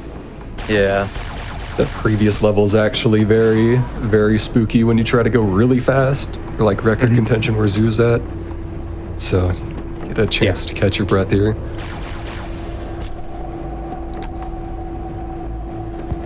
Also, Zoo isn't doing it now, but a lot of the times you'll see runners like stick their face in a wall and go do something else while they wait a few minutes.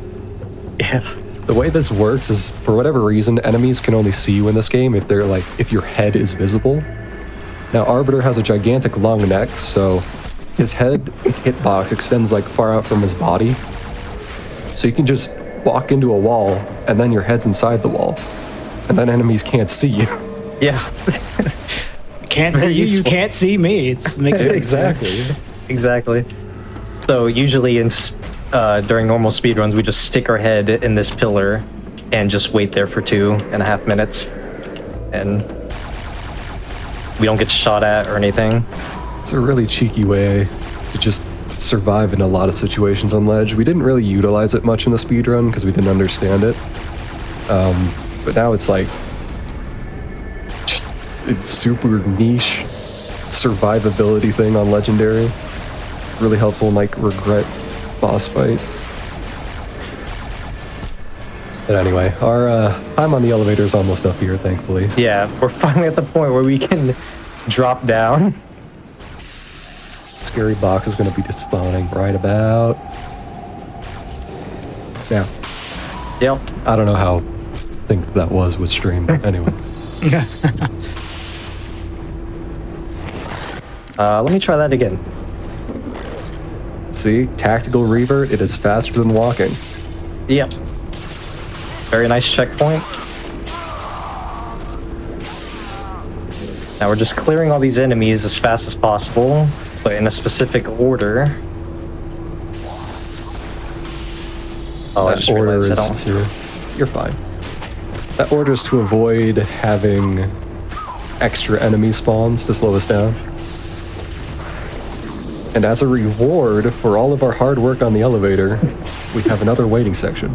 Yep. We have to wait for a minute now. Yeah, this section's supposed to be like a reintroduction of the flood from the first game, or this level rather. And this is where you're like having a wave fight against them all. But it turns out the way the section works is if the enemy flood count drops below 4, it'll spawn more flood to go back to that 4 count. Now, you could just sit there and fight everything, but the AI in this game isn't so great. And since there's like 16 different spawn points, it's a lot more efficient if you just let the floor flood not get stuck somewhere and drag them all to the next section where you're trying to go for when that timer stops for the infinite flood mechanics. So at the 1 minute mark, that's when we can kill the 4 flood, and that'll progress to the next section where this door will open. 1, 2, 3. And he's gonna be mean. 4. Okay, we're good. Yeah, that can be a lot more of a headache when you have flood getting stuck anywhere and everywhere in the room. You don't know where they are? And at this point, we don't want any of our allies from the start to be alive, because this room will actually wait for them, even if they're nowhere near us. And it loses like 10 seconds or something? Yep. Which again... So if all of our friends are dead, it won't try to wait for them. Oh. Tactical betrayals. You're fine. Not even close, trust. I counted your health. You got like 70 HP left. Oh, thank you. At least I have no spawns here. This bar is just 3 sentinels, 4 flood. On a bit of a timer. We don't have to be that fast at killing them. We still are a little bit tactical with it just so things don't hide. Yeah. So this is probably a more well-known glitch in at least the shot by at least in the Vista ports of the game. So one of the byproducts of the 60 hertz tick rate is this elevator launches you up. And when you're moving really fast in this game, at least really fast downward, the game tries to kill you. So to get around that, Bungie kind of made you invincible in that elevator. Now, since the elevator never reaches the top, it'll never take away your invincibility. Yep. We're invincible for the rest of the mission. Yep. So there's no possible way we can die unless, you know, you can still fall if that I was about to happens. say, can you fall to your death? Yeah. Yeah, but there's no way that's gonna happen. Sure, of course. Yeah. I think Also, you're these- still killable by death planes, but Yeah. normal damage you're not gonna die to. Which is really nice for Legendary. Although, it's not like the Rescue Oracle is particularly risky, but there's nothing to think about, and that's relieving. You can focus purely on speed. Notice I waited a bit before dropping down the elevator shaft. So that's pretty much So- the second part of that glitch. If you don't drop at the right time, the elevator will effectively warp to the top. So if you're too early, you can't actually fall. Your gravity's going to be messed up and you're just going to float. And if you're too late, the elevator blocks you from proceeding entirely. So there's a little bit of a short window. But And we try to find the nice balance between saving time and good gravity.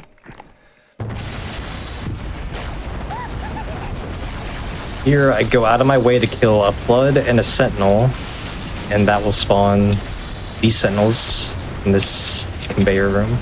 We can do a nice fly and save a little bit of time. yep, this game was made for the Xbox original back in 2004. It's got a little bit of hardware limitations. You can only have like so many enemies loaded at any given time. So that's a good thing because one, it allows you to just skip past a bunch of enemies by keeping stuff alive in the previous section. But you can use it to your advantage too in cases like this where you can kill stuff in the section and then spawn more so you can go faster. Kind of like that. Now we're to our very first boss fight of the run. We say boss fight lightly. Halo is Very not really lightly. had good boss fights ever. So, this guy is just gonna monologue at us, Yep. and he's invincible while doing it. Yep. Until he finishes each line, where we can do one hit of damage and then he'll just leave again, We gotta do this like that. 3 times, 4 times, something over. Yep. Spawns in one of these 4 random tubes each time. We just sword fly to him. Same principle as Cairo. Effectively. Spawn kill if at all possible. Yep.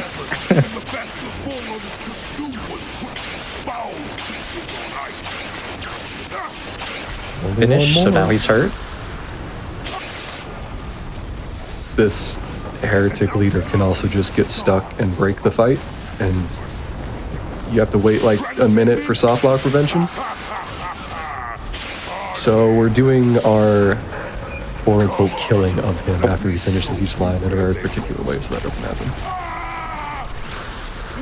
That was intense. Yep. All right. Now we're back to Master Chief. Right off the bat, we're gonna rocket jump up this cliff. You're this guy. Oh no, that guy might kill me. We're gonna shoot to lure out a Jackal Sniper because we're gonna double back through this section. He's cheating. I would have died there. I tried it. I'm very surprised I didn't die. So we move up there to hit a required trigger, and then we just turn back. Because if we go further, there's a bunch of Jackal Snipers waiting for us, and turrets after that, and we don't want to really deal with that. Yeah, So so instead, we're just gonna go up on this mountain, out of the map, just like that. benefits of Bungie making so many things explorable is this. In the speed run, technically, you could just walk to the very end of the level right now, but there are certain few required triggers you need to hit for the ending to actually load. So that's pretty much what this mission is. Going out of the map to avoid enemies and hitting the required triggers Easier said than as done. fast as you can. Inbound fences, Chief. Blow up that ghost so an elite doesn't get into it. We're gonna get in the other ghost. Set it up at this ledge. Hopefully I get a checkpoint. That's very awesome. Thank you. And then we're just gonna nade jump across the gap. Normally you're Nice. supposed to go over that bridge, but it's pretty slow. So, just the Yeah. little jump is a bit faster. We hit another required trigger there, and then we go out of the map once again. The route Zoo's doing compared to like the easy speedrun where you don't have to worry about dying is only a little bit slower. I'd say like 10 seconds or so, but it's way, way, way more consistent. So Way it's one safer. of those, yeah, exactly. It's just so much safer that the cost benefit of dying and reverting is just not there for doing the normal fast path. Another required trigger. Usually this area is filled with enemies and ghosts and turrets, but Just like 4 us turrets, driving- 4 ghosts, it's insane. jackals and grunts. Nice camera. It's really interesting how easy it is to get out of bounds. in this Yeah. level. Oh yeah. See that mountain in the background? You can climb it. You can go there. It just works. They definitely fix that in the later games. Yeah. You're not even allowed to leave the base map in Infinite. Gonna dip into this trigger, then go right back out. There's jackal snipers that can actually snipe us while we're out here, so we're gonna drive away from the edge. Well, no chances. One more trigger there. We're gonna pick up the plasma Oh, pistol. No word about it, Amber Clad. Make the clear at the end a bit easier. It's odd. The Covenant know we made landfall, but they don't. Overcharge this guy, jump up. Watch yourself. If we kill this guy after we jump up there, it won't spawn in an extra honor guard. And we just overcharge and melee this guy. The rocket launcher does increase melee damage, so it only kills him 1 hit. And then we grab his sword and we carry that over into the next mission.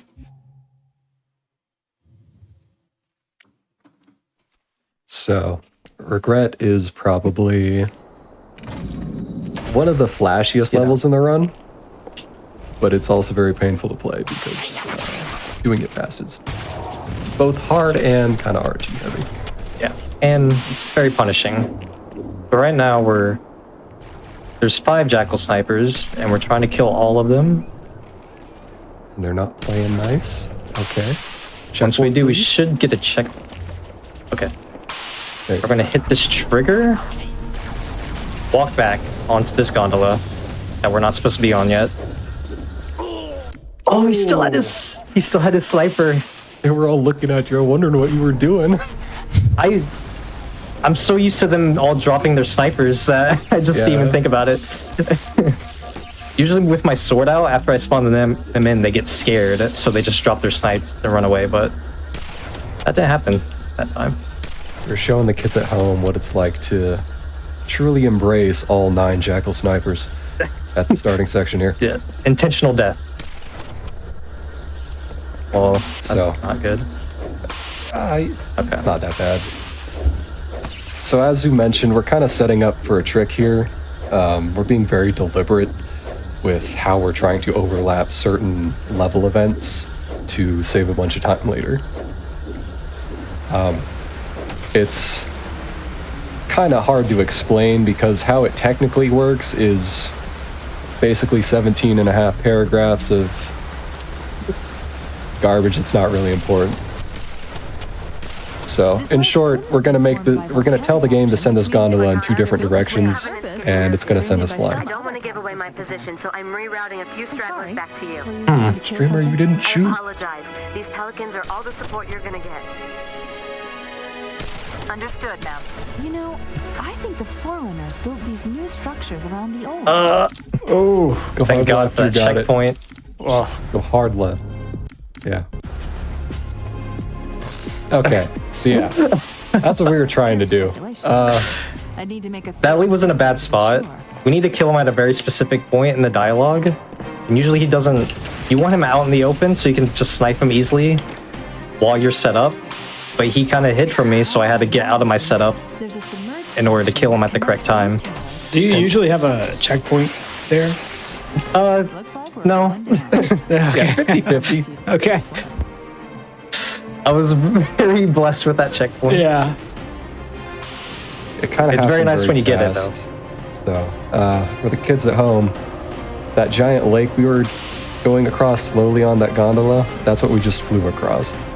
So it saves like 30 seconds or something. So even reverting there is still faster than waiting it all out. As you can see, those gondolas out there just in the middle of the lake. Okay, we got some frags. I did that for frag nades, by the way. The grenades are very important for the boss fight. We're Yeah, not just killing the I Marines swear. indiscriminately.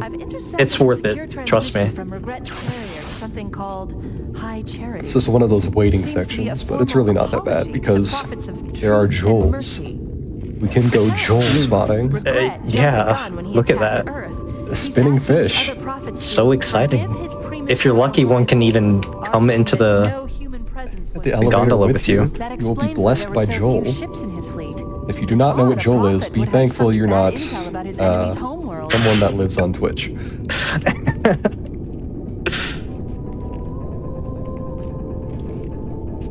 Not this time, but don't worry, we have another one soon.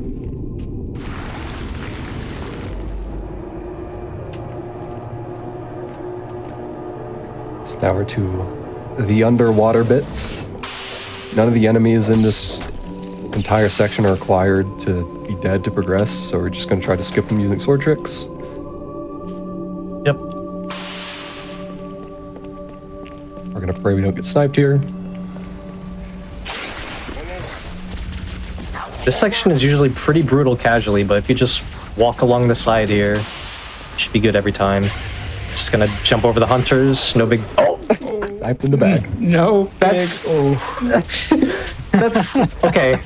I swear, that's not where you're supposed to get timing, sniped. You honestly. never get sniped there.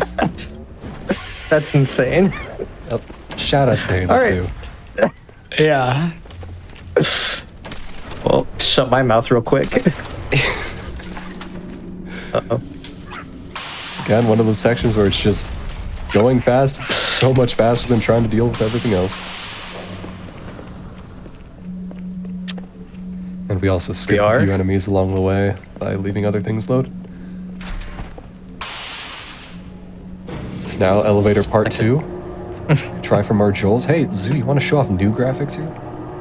Can your computer handle that? You want to risk the crash? I'm afraid to try. What do you guys say? I'd say no because this.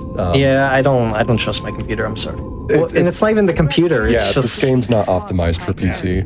A very well There's We've already had large enough risk. technical difficulties today. Exactly. We're not gonna Your haste run has our. jeopardized the fulfillment of our covenant, threatened our grand design. Though I will need to change to new graphics at some point during this run. Is thanks only to mercy So, and Okay, his but it's wise safe on counsel. my charity. Truth, Yeah. mercy, regret.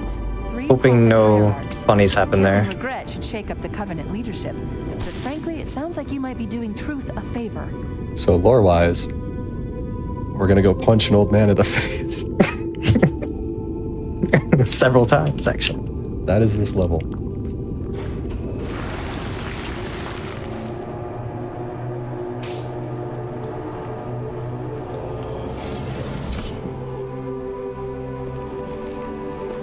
Alright, sneak past enemies with sword here. We're gonna pray we can jump over a mountain. Never lucky.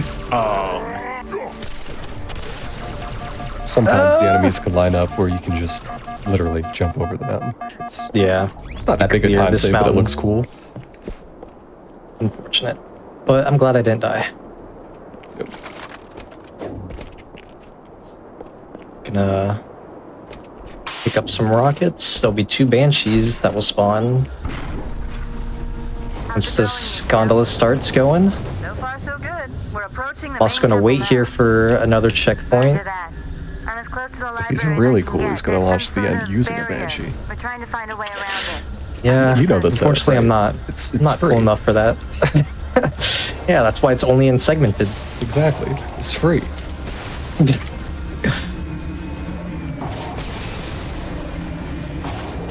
Okay, looks like Banshees the usually game is aren't nice. big deal. Yeah. Sometimes they can spawn at extra health and you have to use extra rockets, which isn't ideal because big explodey boom booms are very convenient for killing enemies. So the more you have on you, the better. Yeah. Oh, I didn't grab the sniper. Don't fall through. No. Never punish. Okay. Nice. Grunt just killed his own teammate there for me. You had an inside man. There's just 4 grunts and 2 elites that spawn on that gondola. But we have up until now to kill them all, so we have quite a bit of time before we start losing time. But you also want to kill them early because they have a fuel rod gun, which is the Covenant rocket launcher. It's that green thing you saw. They fire that very fast. They don't have to reload, and those projectiles track you. They can also, like I just did with my rocket launcher, the fuel rods can damage you through the wall sometimes. Yeah. Moving object physics are not very well made, so. Gonna skip the little last lake ride by doing a sword fly here. Looks cool. It's fast. Gotta love it. And now we come to our second boss fight of the run. This one's particularly challenging just because there's kind of like a, well, that. There's Not more even or at the less boss fight yet. minimum enemy quota inside the fight itself. To where if you kill enemies, it's just going to spawn more. But they also all have guns. And you can see at this point, we only have a knife. So it makes it a little bit hard to deal with them. That was a good checkpoint. Yep, that was very quick. But we need to punch this old man in the face 5 times before the level ends, at least on Legendary. And we're just hoping that those elites there don't spawn with plasma rifles. Because if they have swords, you can run away. If they have plasma rifles, they're a little bit more dangerous. Oh, like there's he's got 2 of them. There was an ultra grunt too. Ultra grunts shoot faster than normal grunts, so I was also trying to take care of him. And the elite that spawned there had dual plasma rifles. That's like a 1 in 9 chance. So, not exactly lucky there. Okay. Also, you had more health can than nade. that. I was scared. We can also nade and board at the same time, which will stick our nade in regret, and it'll be a quicker board. We don't have to punch him 4 times, just once. Yeah, this game's like a vehicle, and you're not supposed to, or his chair's like a vehicle, and you're not really supposed to do that. That's... I didn't know where to go there. That plasma rifle guy in a very bad spot. There's the target. Take him out. Yeah, so kind of as I mentioned, pretty fickle boss fight here. Where the regret man spawns is random. The enemies you get are random. The locations they spawn in are random. And yeah, killing them doesn't help them that much. So this might look ridiculous, it kind of is. But he's doing his best to kite enemies around while not sacrificing too much speed. I don't want to board him while that dual wield guy is near him, because I'll just get lit up as I finish boarding. Also, that laser will kill you very, very fast. Not the cleanest, but I feel like this is fitting for the show. If it was too easy, if it looked too simple, it wouldn't. We've had a lot of good game overs on the show today. Yeah, plenty of it. You get YouTube comments like that a lot. Oh, I could do this. Well, watching like, someone with how many thousands of hours. attacks do you have to do for him on like normal? Just one. Just one? That's about to say, because I remember it like not being nearly as drawn out as or that. On easy it's on 1. I don't know about normal if it's more. Yeah, I think heroic you have to board him 3 times. On easy and normal it's 1. Yeah. But yeah, legendary, you gotta punch him 5 times. It's a very common reset point in the run, as you can probably imagine how many times Zoo died there. Because each death is very costly. Even with that checkpoint that we got. Record's so optimized now, you more or less need a deathless run to improve it by a substantial margin, which is just bonkers to think about. But I started running. It's a big run killer. Yeah. I started running 10 years ago. You could have like 20 deaths in the run and still get record. Like, wow. So yeah, now we're on Sacred Icon. Kind of looks like Library from the first game. A lot of it is running past enemies and playing in cookie-cutter hallways. It's probably the most disliked level in the run. Yeah, it's just holding forward until a pretty RNG clear at the end. Thankfully on Legendary, there's not as much luck involved because there's 6 different spawns in the ending fight, and on Legendary you gotta fight them all. But on Easy, you only have to fight 2 of them. So the optimal spawn set's like 1 in 15. But on Legendary, you can just kind of kill them all and not really use and you too can much time one way or another. tell which spawn you get by the direction of a flood scream that happens before each wave. Yes, there's at least some audio cues so you can prep at least a few seconds in advance for what's coming. And on the MCC version, a lot of the enemies actually kill themselves by falling back into the hole they spawn out of. Yeah, that physics engine thing I've mentioned, it kind of breaks how that section's supposed to function. So a lot of the times the enemies get stuck at the bottom and they just die to a kill plane, or they jump up really high, higher than they should, and then fall back down and then die in the same process that I mentioned on Oracle that would normally kill you. So we need to kill that Enforcer to open this door. One way to kill is to shoot the legs off. Oh, wow. Okay. I didn't realize I lost camo. Yeah, it should have had glitched. I can't talk and play at the same time, I guess. Fine. But yeah, you shoot off the legs first, and then shoot the little arms in front. Kill the fastest. Now it's just hiding behind the Phantom. If you're lucky, the Phantom will help shoot at it with you.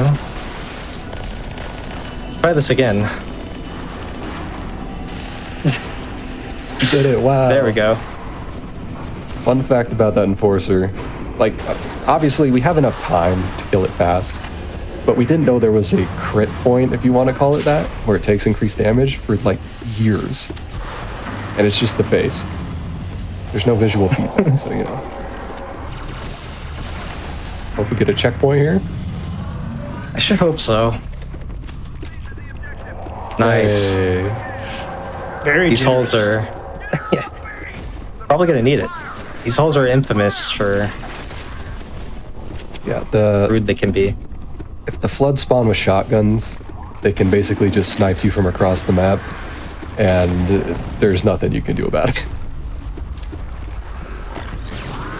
But it looks like carrier halls are really nice this time around, so that's good. Yeah. Thankfully. And since on MCC the flood can kill themselves, the flood that spawn out of the middle, they'll die, and then they can cause more flood spawns at the end of the hallway. Just a They lot can get more pretty- reinforcement chances with a shotgun. That's just gonna melt you. So we're gonna try to sneak past enemies here, while going as fast as we can. Yeah, these guys are pretty easy to not alert. Kind of saw it Yeah, on try- Metro, but right here, Yeah. whenever you melee or punch in this game, you get a little speed boost towards an enemy. But if you cancel that, kind of like the sword, you can just keep that speed provided nothing blocks you. And by killing the enemy with the shotgun there, he's able to just fly through. It's very niche, but you know, each one saves a few seconds. And speedrunners are all about that nerdy time save.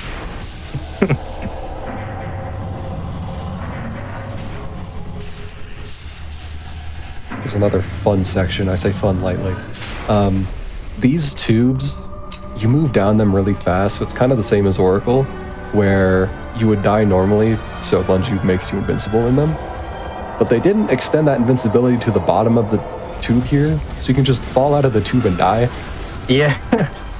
You can get punished for going too fast there. So you have to be pretty deliberate about where you exit. Yeah. This game has like a fall... I don't want to say timer, but if you fall down too fast, you will die. Yeah, it kills you because it thinks you fell off the map, basically. Yeah. That's what that function's there for. Never lucky. Go for a little redirect here. now Ammo. we're up on that fight.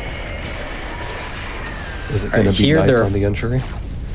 There are 5 flood that we need to kill before the actual infight starts. Maybe random spawns. Don't forget the box. Yeah, there's a dialogue box. You need to stand in front of Halfjaw for him to speak to you. We must hold this camp. Alright. Okay. Scary rockets are gone. Yep. Usually those guys don't shoot, but that guy was just firing off. That can also happen. Yeah, that's kind of what I alluded to earlier. Enemies can get stuck in the hole. That hole in particular doesn't really kill them, so just gotta check it here and there depending on the spawn. The carbine is also very annoying to use against these flood with jank hitboxes, especially the human flood. Yeah. The elite flood aren't that bad. Hitboxes that will one-shot them is very small, and it's also, they're moving wildly. And this gun's very inaccurate. So we make do with what we can. The way to progress to the next wave is 1 enemy left alive. And then it's like 10 seconds after that, the next wave will start spawning.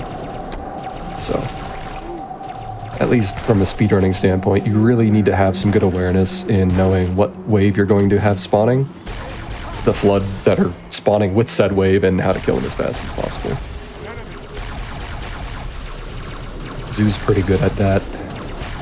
You would hope so, since he's the record holder. There's another one stuck down here. Oh.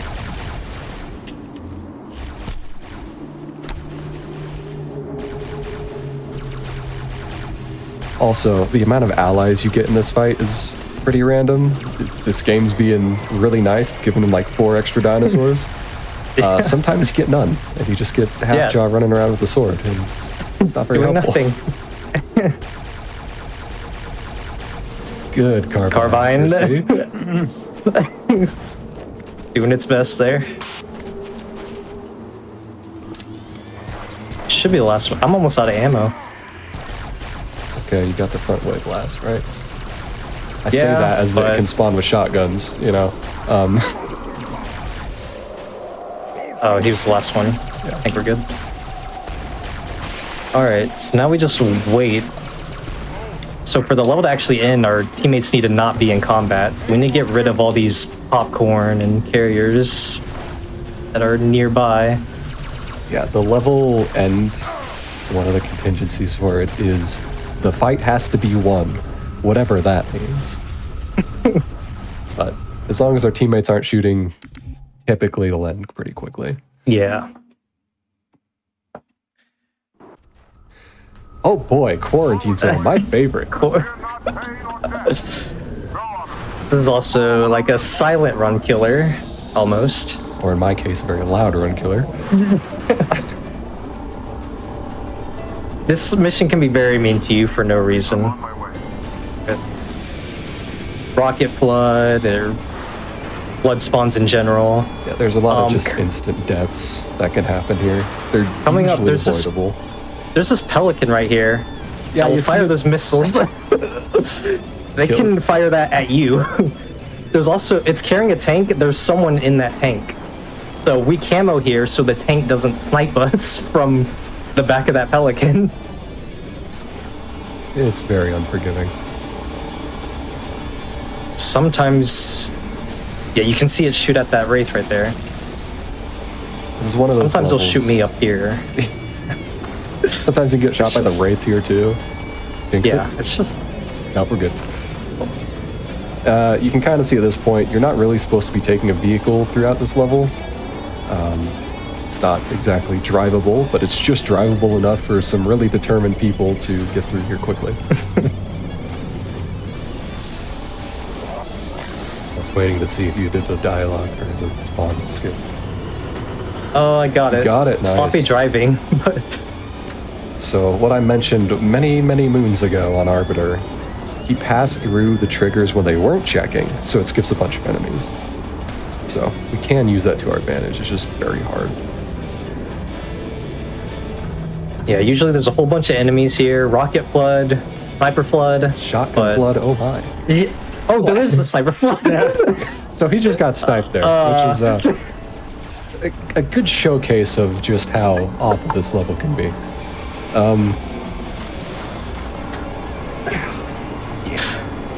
Good checkpoint, though. Very good checkpoint.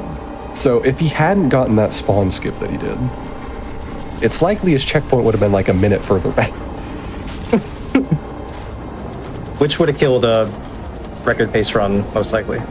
Yeah, it's annoyingly common enough that you expect to die on Quarantine Zone where you're going for top time.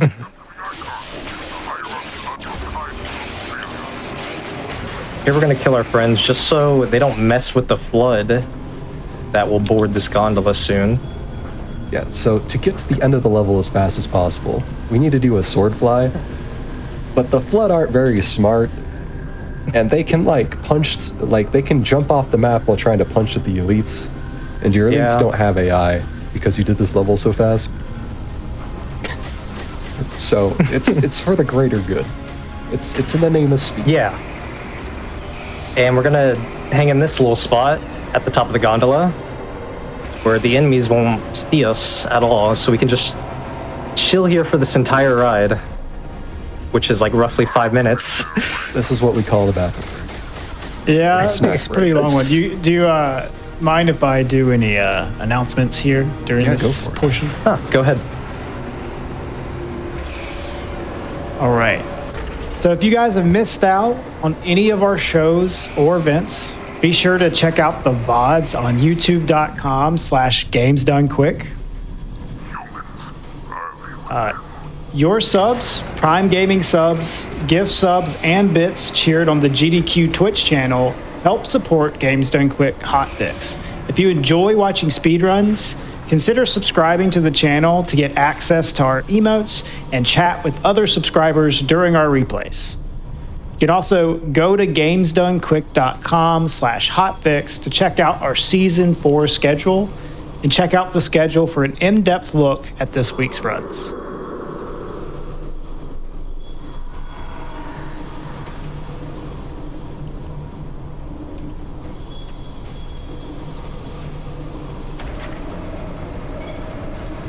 I don't want to interrupt, but That's all I got. That's all I got. Yeah. I got. It's a pretty long ride. yeah, it's, Yeah, it is.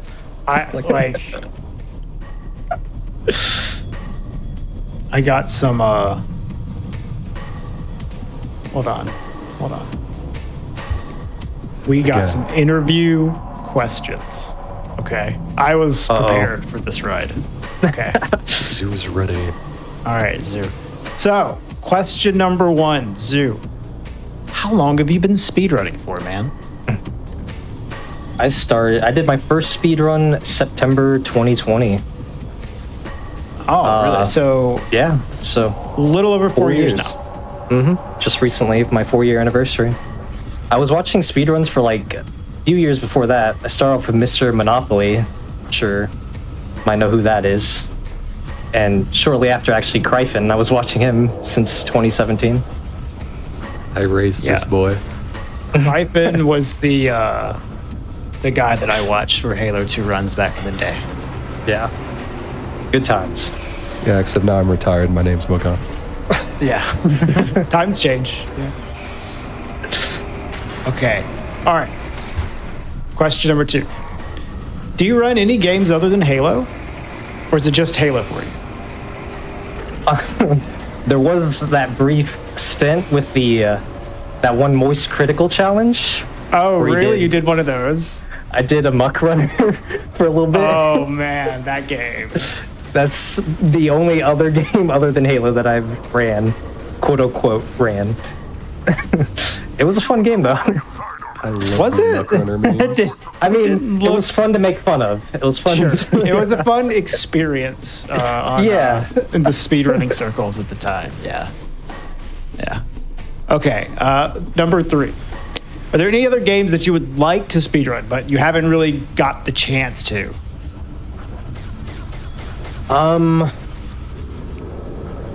The Resident Evil runs look pretty fun to me, honestly. I mean, I don't know much about Resident Evil. I haven't played it, but just by purely watching. Yeah.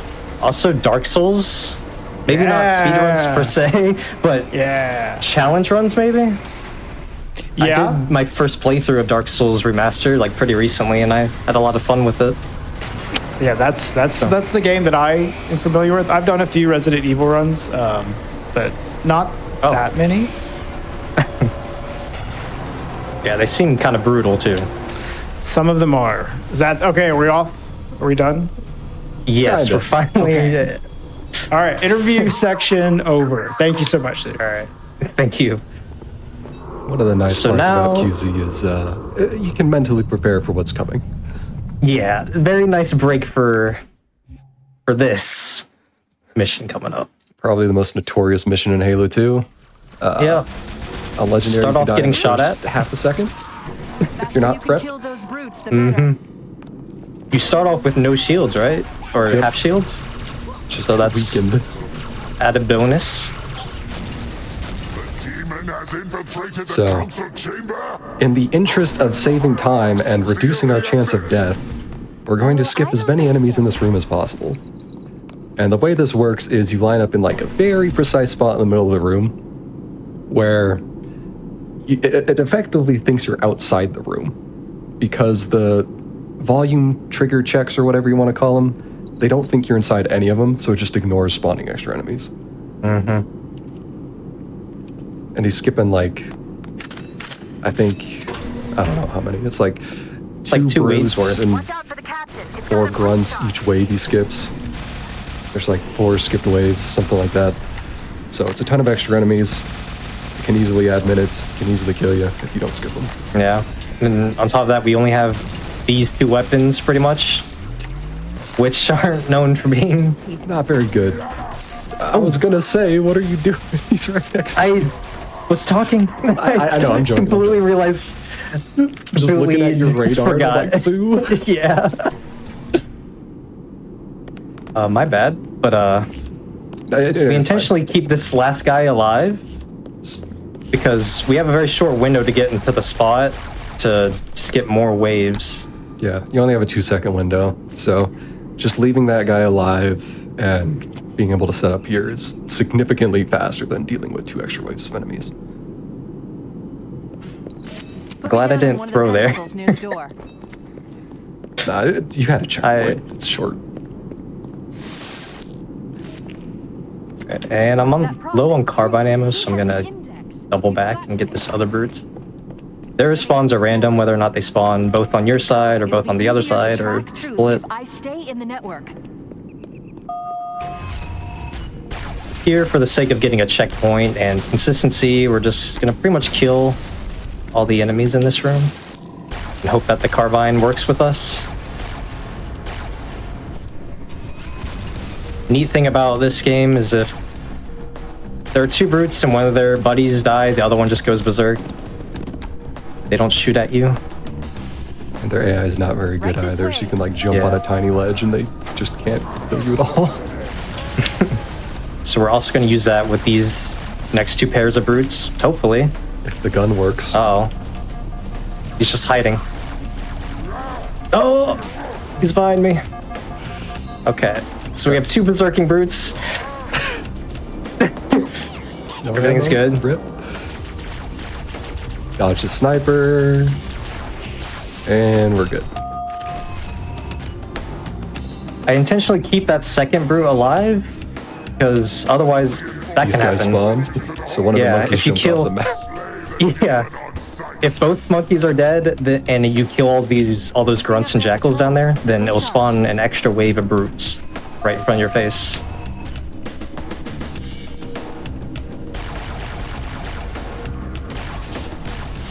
Jackals and a brute we need to deal with. Be 2 more brutes and a couple of grunts coming through this hallway.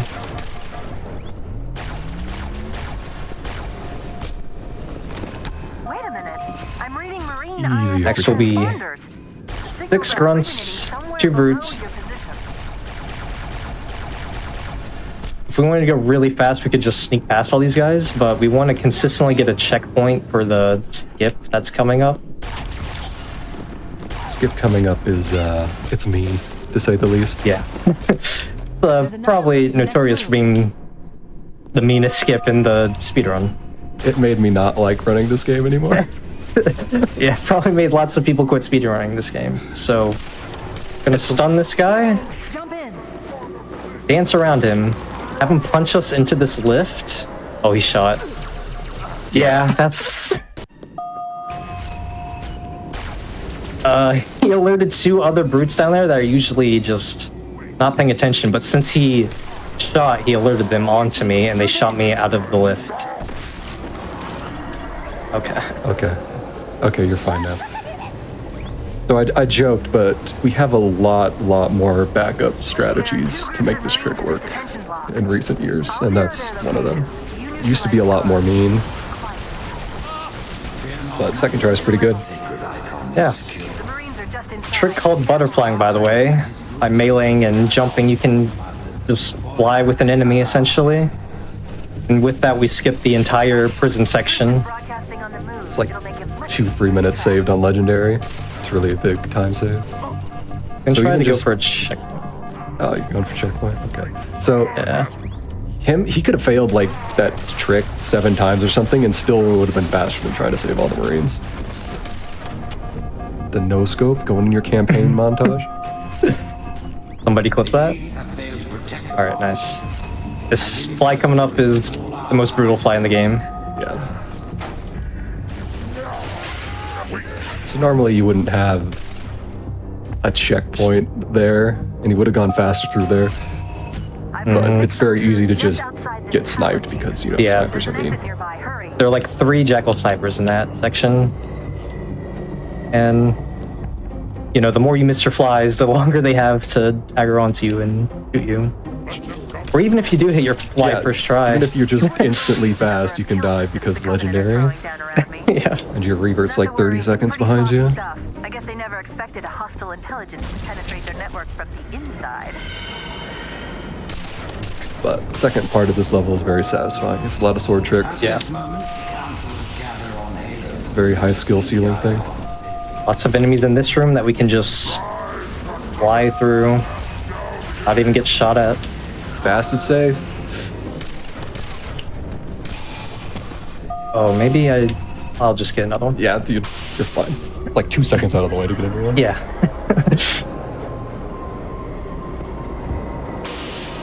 And no accidental fires up here.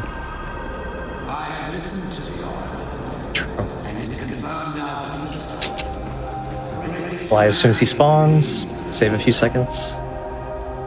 The elites are falling back to the mausoleum. Fools. Have I gotten a checkpoint lately? No. Oh, there we go. There. Nice one. You're good. Okay. Gonna go for this fly now. This is This fly also can be one of risky the- to go for. Yeah. Normally he wouldn't care about a check. I mean, obviously he wants checkpoints, but normally he wouldn't care. He'd just be YOLOing it. Yeah. But our last checkpoint's pretty far away. It's before that Hunters. It within like a minute something revert. It's very easy for this level to not give you any checkpoints up until like the end of the level post prison skip, which can be like, 4 minutes gone. Yeah. Just flying on through here, killing enemies where we can, at least where it makes sense to get more checkpoint chances. Game's being nice to us, If we're going to catch truth, we'll need to take a shortcut. and we're gonna not deal with everything that comes with this bridge. Gonna fly over it, skip some more spawns, and just go to final fight. 2 hunters and a couple elites can spawn in here, but we Oh, just yeah. skip that trigger. And all the drones behind you, and all the elites and brutes that come behind the door. Oh boy, Legendary. That sucks. You might. My backsmack isn't backsmacking. So we need to kill these guys in a specific order in order to prevent extra spawns. So it's elites first, hunters second, then the brutes last. Yeah, just need the monkeys dead last. Oh, he jumped into the pit. Let's go. Commander and Johnson. All right, they'll still spawn, but we don't have to kill them to progress now. Yeah, it's just a little bit of extra time save. And finally, last cancel. I pass all those guys. Yeah, I saw that one. You know, sometimes you don't always get lucky with the spawns. They can either spawn with carbines or plasma rifles here, and all plasma rifles this time. You see how he doesn't die instantly? Yeah, I only lost a quarter of my shield that time. That's great minds. Still a good time, all things considered. 9:30. I'm happy with that for this setting, for sure. Super easy to bleed time. Yeah. It's definitely the scariest mission in the entire run. I would say we're on at the shortest level to run, but High Charity Skip has changed that. But I think it's... forgot about that. Yeah. I think it's the level people most know about in a speedrunning standpoint, is because the end of the level trigger extends really, really high up. So you can just like walk over to it out of bounds and crouch in the tiny corner at the top of it, and it just ends the level. So you're skipping like half of the entire mission. Yeah. Now, it's still fast in a speedrun, even if you don't do said skip, because there's no like required killing sections or anything like that. But it's still silly that it's even doable. Oh, I guess he wasn't the one cryptid. He's not that guy. I think you might get 4 brutes at the bottom of the staircase now. We'll be fine. I got a checkpoint. Oh yeah, you got a checkpoint, you're fine. Could just skip them entirely too. Oh yeah. Oh, just one. Game's playing nice. Sometimes it does not play nice when you kill things in that section. Basically just using your camo at proper times and hitting sword flies. This mission is. It'll be very easy to mess up though. Sniper, no sniper. Here you go, you just... This is how you get out of the map, you just jump on a tree. And now we're out on top of a mountain. So there's this giant winding loop to our left. This giant winding pathway that leads all the way back down over here, where Zoo's going, to end the level. But we're gonna skip all that, we're just gonna crouch on top of the mountain, and it's gonna say, okay, congrats, you completed the level. Right there we go. That end trigger is very high up. So now we're on to High Charity, which has High Charity skip. So if you remember, you lunge a little bit when you punch things in this game. Now, in combination with canceling that animation, you can jump midair because reasons.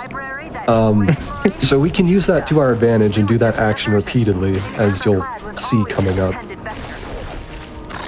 Okay, it's pretty nice. And the end of the level trigger is loaded here, but it's really, really far away in space, and it's really far down. So we gotta do some shenanigans here. It's a little bit too hard to explain, but just know this is very difficult, and he's doing it mostly blind. We're flying around kill triggers, we're trying not to drop too quickly to not die, and we're flying very far away. If you've ever seen this trick in third person, I know there's some videos of it, I think Mono showcased it in his other GDQ Hotfix run. You are covering some insanely far ground. Like, it doesn't look like this because the objects you're around are just so large, but this gap we're covering is massive, and it's in such a short time frame as well. This trick is so fast, and it's crazy that it's even doable at all. Yeah, you can see the textures flying by. Yep. So, and we fly into the end trigger. What's normally like a 4-minute mission is a minute and a half. Nice. And also to save space, like, if you play that level casually, you know you're supposed to go up some elevators, but really you're just teleporting around the map. So like the final load section is actually way below the start, which is why we go down. It's counterintuitive if you don't know what's going on. Gonna store that Spectre for later. Now we have to kill this guy so he doesn't steal it. Oh man. Nothing will go wrong. We also kill our teammate at the start so he doesn't steal it either. We really need that Spectre later. It's that Spectre in particular. Only that one. You can't Yeah. steal a different one later. You have to take the starter. It's only the specific one at the start of the mission that we can use But we'll get to that. soon, hopefully. So we double back here. We're just gonna kind of wait around a little bit. We activate the fight, but we go far enough away where it thinks we're just gone. So, you know, to save memory, just starts deleting objects that are not in use, which conveniently for Yep. us is these enemies. Yeah. So the Wraith pilots are the ones we need to kill to open this door. But it's kind of risky to do that yourself, so we just delete them instead. I say we did a pretty good job. Yeah. Not bad. Funny monkeys. We're not going to talk about them and what they do to the speedrun. And technically, it's probably a little bit faster to take the ghost through most of these sections, but the sword doesn't lose that much time. It's way easier. And it looks cooler. Yeah. Oh, he's backing up. It's just backing it up. Alright, fine. By not killing jackals on that bridge, we skip the enemies in these hallways. Again, you can only load so much at once. Next is prison. To open the door, we just need to kill 3 brutes. Do it in a little bit of a cheeky way. Just skip past those guys. If we're close enough to brutes or brute shots, they just won't shoot at you. Because I think they're going to hurt themselves with splash damage. It's actually Yeah. really safe to be near them, ironically. Good clear. Yep, Phantom. So that cutscene, it doesn't play unless the game thinks you're safe. Yeah, it tries to give you a checkpoint on Reaver, and you can only get checkpoints when you're safe, so... There's Yeah. a few soft locks, if you want to call them that. They're not technically soft locks. Yeah. We'll call them soft locks for the purpose of the speedrun. Where enemies are like loaded behind doors with needlers or plasma grenade. What's that elite doing? Where it just prevents you from getting a checkpoint entirely, and then you just can't complete the level. So anyway, we walked back to the previous load zone to get rid of the Wraith pilots, so we don't have to kill them ourselves. And then that allows us to start the ending sequence here a little bit faster. So now we're pretty much on a couple-minute timer as we wait for Johnson to walk to the end here. But that gives us time to take this Spectre in particular with us. We are setting up for a trick in the final fight to do it significantly faster. And as we mentioned, we need this Spectre in particular. But It to get only works with this Spectre. Yeah. But to get it into the fight, it's a little tricky. Because you're supposed to fly into that doorway that, I don't know if people can actually see it. Yeah, up there. Over there. So how do you get a Spectre there? Well, you can't. So fortunately, the ending trigger, or the ending cutscene, final fight, boss trigger, whatever you want to call it, that trigger volume extends outside of this building, so we can activate it from outside with our vehicle and take this vehicle into the final fight. It's very convoluted, but you know, anything from 2004 has got a little bit of quirks. For sure. This is also the correct way to drive up the mountain. Right side, stay winning. Left side, losers. It's not like super polarizing, but the left side you can risk actually getting stuck somewhere. So Yeah. we like to joke. But for people. It doesn't really matter either way. Yeah, there's no neither time way is save here. faster. So, You're because still either just way, you're going to be this very slow-moving scarab coming our way. I mean, we could defend the invincible man in the giant bug. Risk death and our speedrun if we really wanted to. Yeah. That'd be so much fun. That's really just the banshees that are crazy mean. They do lots of damage real quick. Also, another fun fact: Throwback to Cairo Station. Remember when we played that level? Good times. We need to look at the doorway in order for this section to progress faster. If you look at the doorway, it breaks in like 2 shots. If you don't look at it, it takes like 6.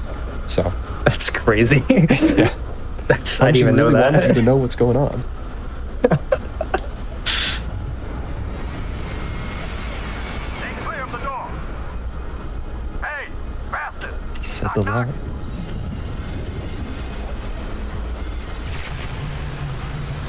And all right, so we looked at it for ones. Now we can sit up here. Just min-max It's the times Zubin there. time. Say it's Zubin time. Now we're right at the end fight. Yeah, remember when we walked into the building to attack this man? I remember. As you can see, we have the Spectre in here with us. We need to kill our teammates so they don't get into it. We only want Johnson to get into the Spectre. So, Oh, no. Okay, you're good. The final boss has a giant shield of invulnerability, and it's only broken by using the beam rifle sniper, which in normal circumstances, you're probably not taking one of those in here with you. So Johnson, who he has in the turret, is basically the only source for that. So as a way of like soft lock prevention, if it doesn't think Johnson's there, it'll spawn another one. And you can use that to your advantage to just spawn a bunch of them. Yeah. I And think take the them most straight anyone's- into the middle platform. Yeah, I think the most anyone's ever spawned is like 27 or something. I don't know. Yeah. You can spawn so much it crashes the game. Okay, nice dodge. But as you see, he's got 4 of them now, or 3 of them. And yeah, he's stun locked the final boss just so that the invulnerability shield's down at basically all times. And it's just a DPS check. Going so fast you don't have to worry about reinforcements. And Zoo's doing a little bit of a risky fight, but it's so fast. You can still die at the end Oh and yeah, that too. lose your run to those reinforcement spruts. And time. Easy.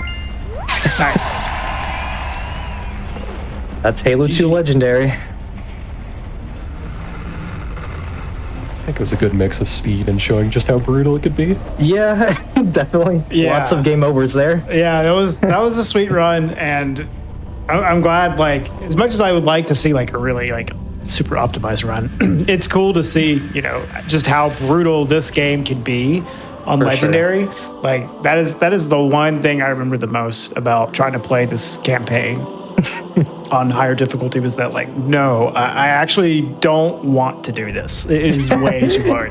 I'm Yeah. like noping out of this. So watching speedrunners get through this is pretty interesting, and like all the sword tricks definitely go a long way towards helping yeah. you get through these really brutal encounters. Sword definitely carries this entire run. That's like the reason for speedrunning this game. It's flashy, Yeah. it's difficult. What? Perfect. Yeah. Show me. Okay. Well, do you guys want to like shout out your own channel and stuff real quick? Yeah, shout out to the Zoo crew. Thank you guys for all the support and blaming me for the internet. Thank you, Mogami. Thank you so much for commentating. Thank you, Regal, for reaching out and letting me do this. It was a lot of fun. Shout out to HaloRuns.com for all your Halo speedrunning needs. Very awesome community. Very willing to help out if you ever want to learn a Halo game. And yeah. Got a new contact. Unknown classification. It isn't one of ours. All right. Check it out. This is Spartan. Well, we can Anyone hear me? transition to the second show for tonight on Hotfix. on that ship? That was the Finishing this. very first episode of Game Over. And I want to thank Glenn, Metal Glenn Solid, for the first run earlier tonight of Metal Gear Solid. That was a super cool run. And there was a lot of interesting stuff that happened in that run, too. It was also cool to, even despite the, like, God mode glitches that he can do in there, there's still, like, some risky gameplay in there where we actually saw some deaths happen on the extreme difficulty. And then this run, this Halo 2 run was really, really cool. This is one of my favorite runs. I've thought about running it myself because of the really, really cool movement involved in it. Yeah, thank you so much to Zoo. Thank you so much to Glenn. Those are great runs. If you want to watch more Game Over, we're on every other Monday, same time, 7 p.m. Eastern. And stay tuned for the upcoming show, Think Fast, the speedrunning trivia game show featuring Echoes of Wisdom after this break. And thank you for watching.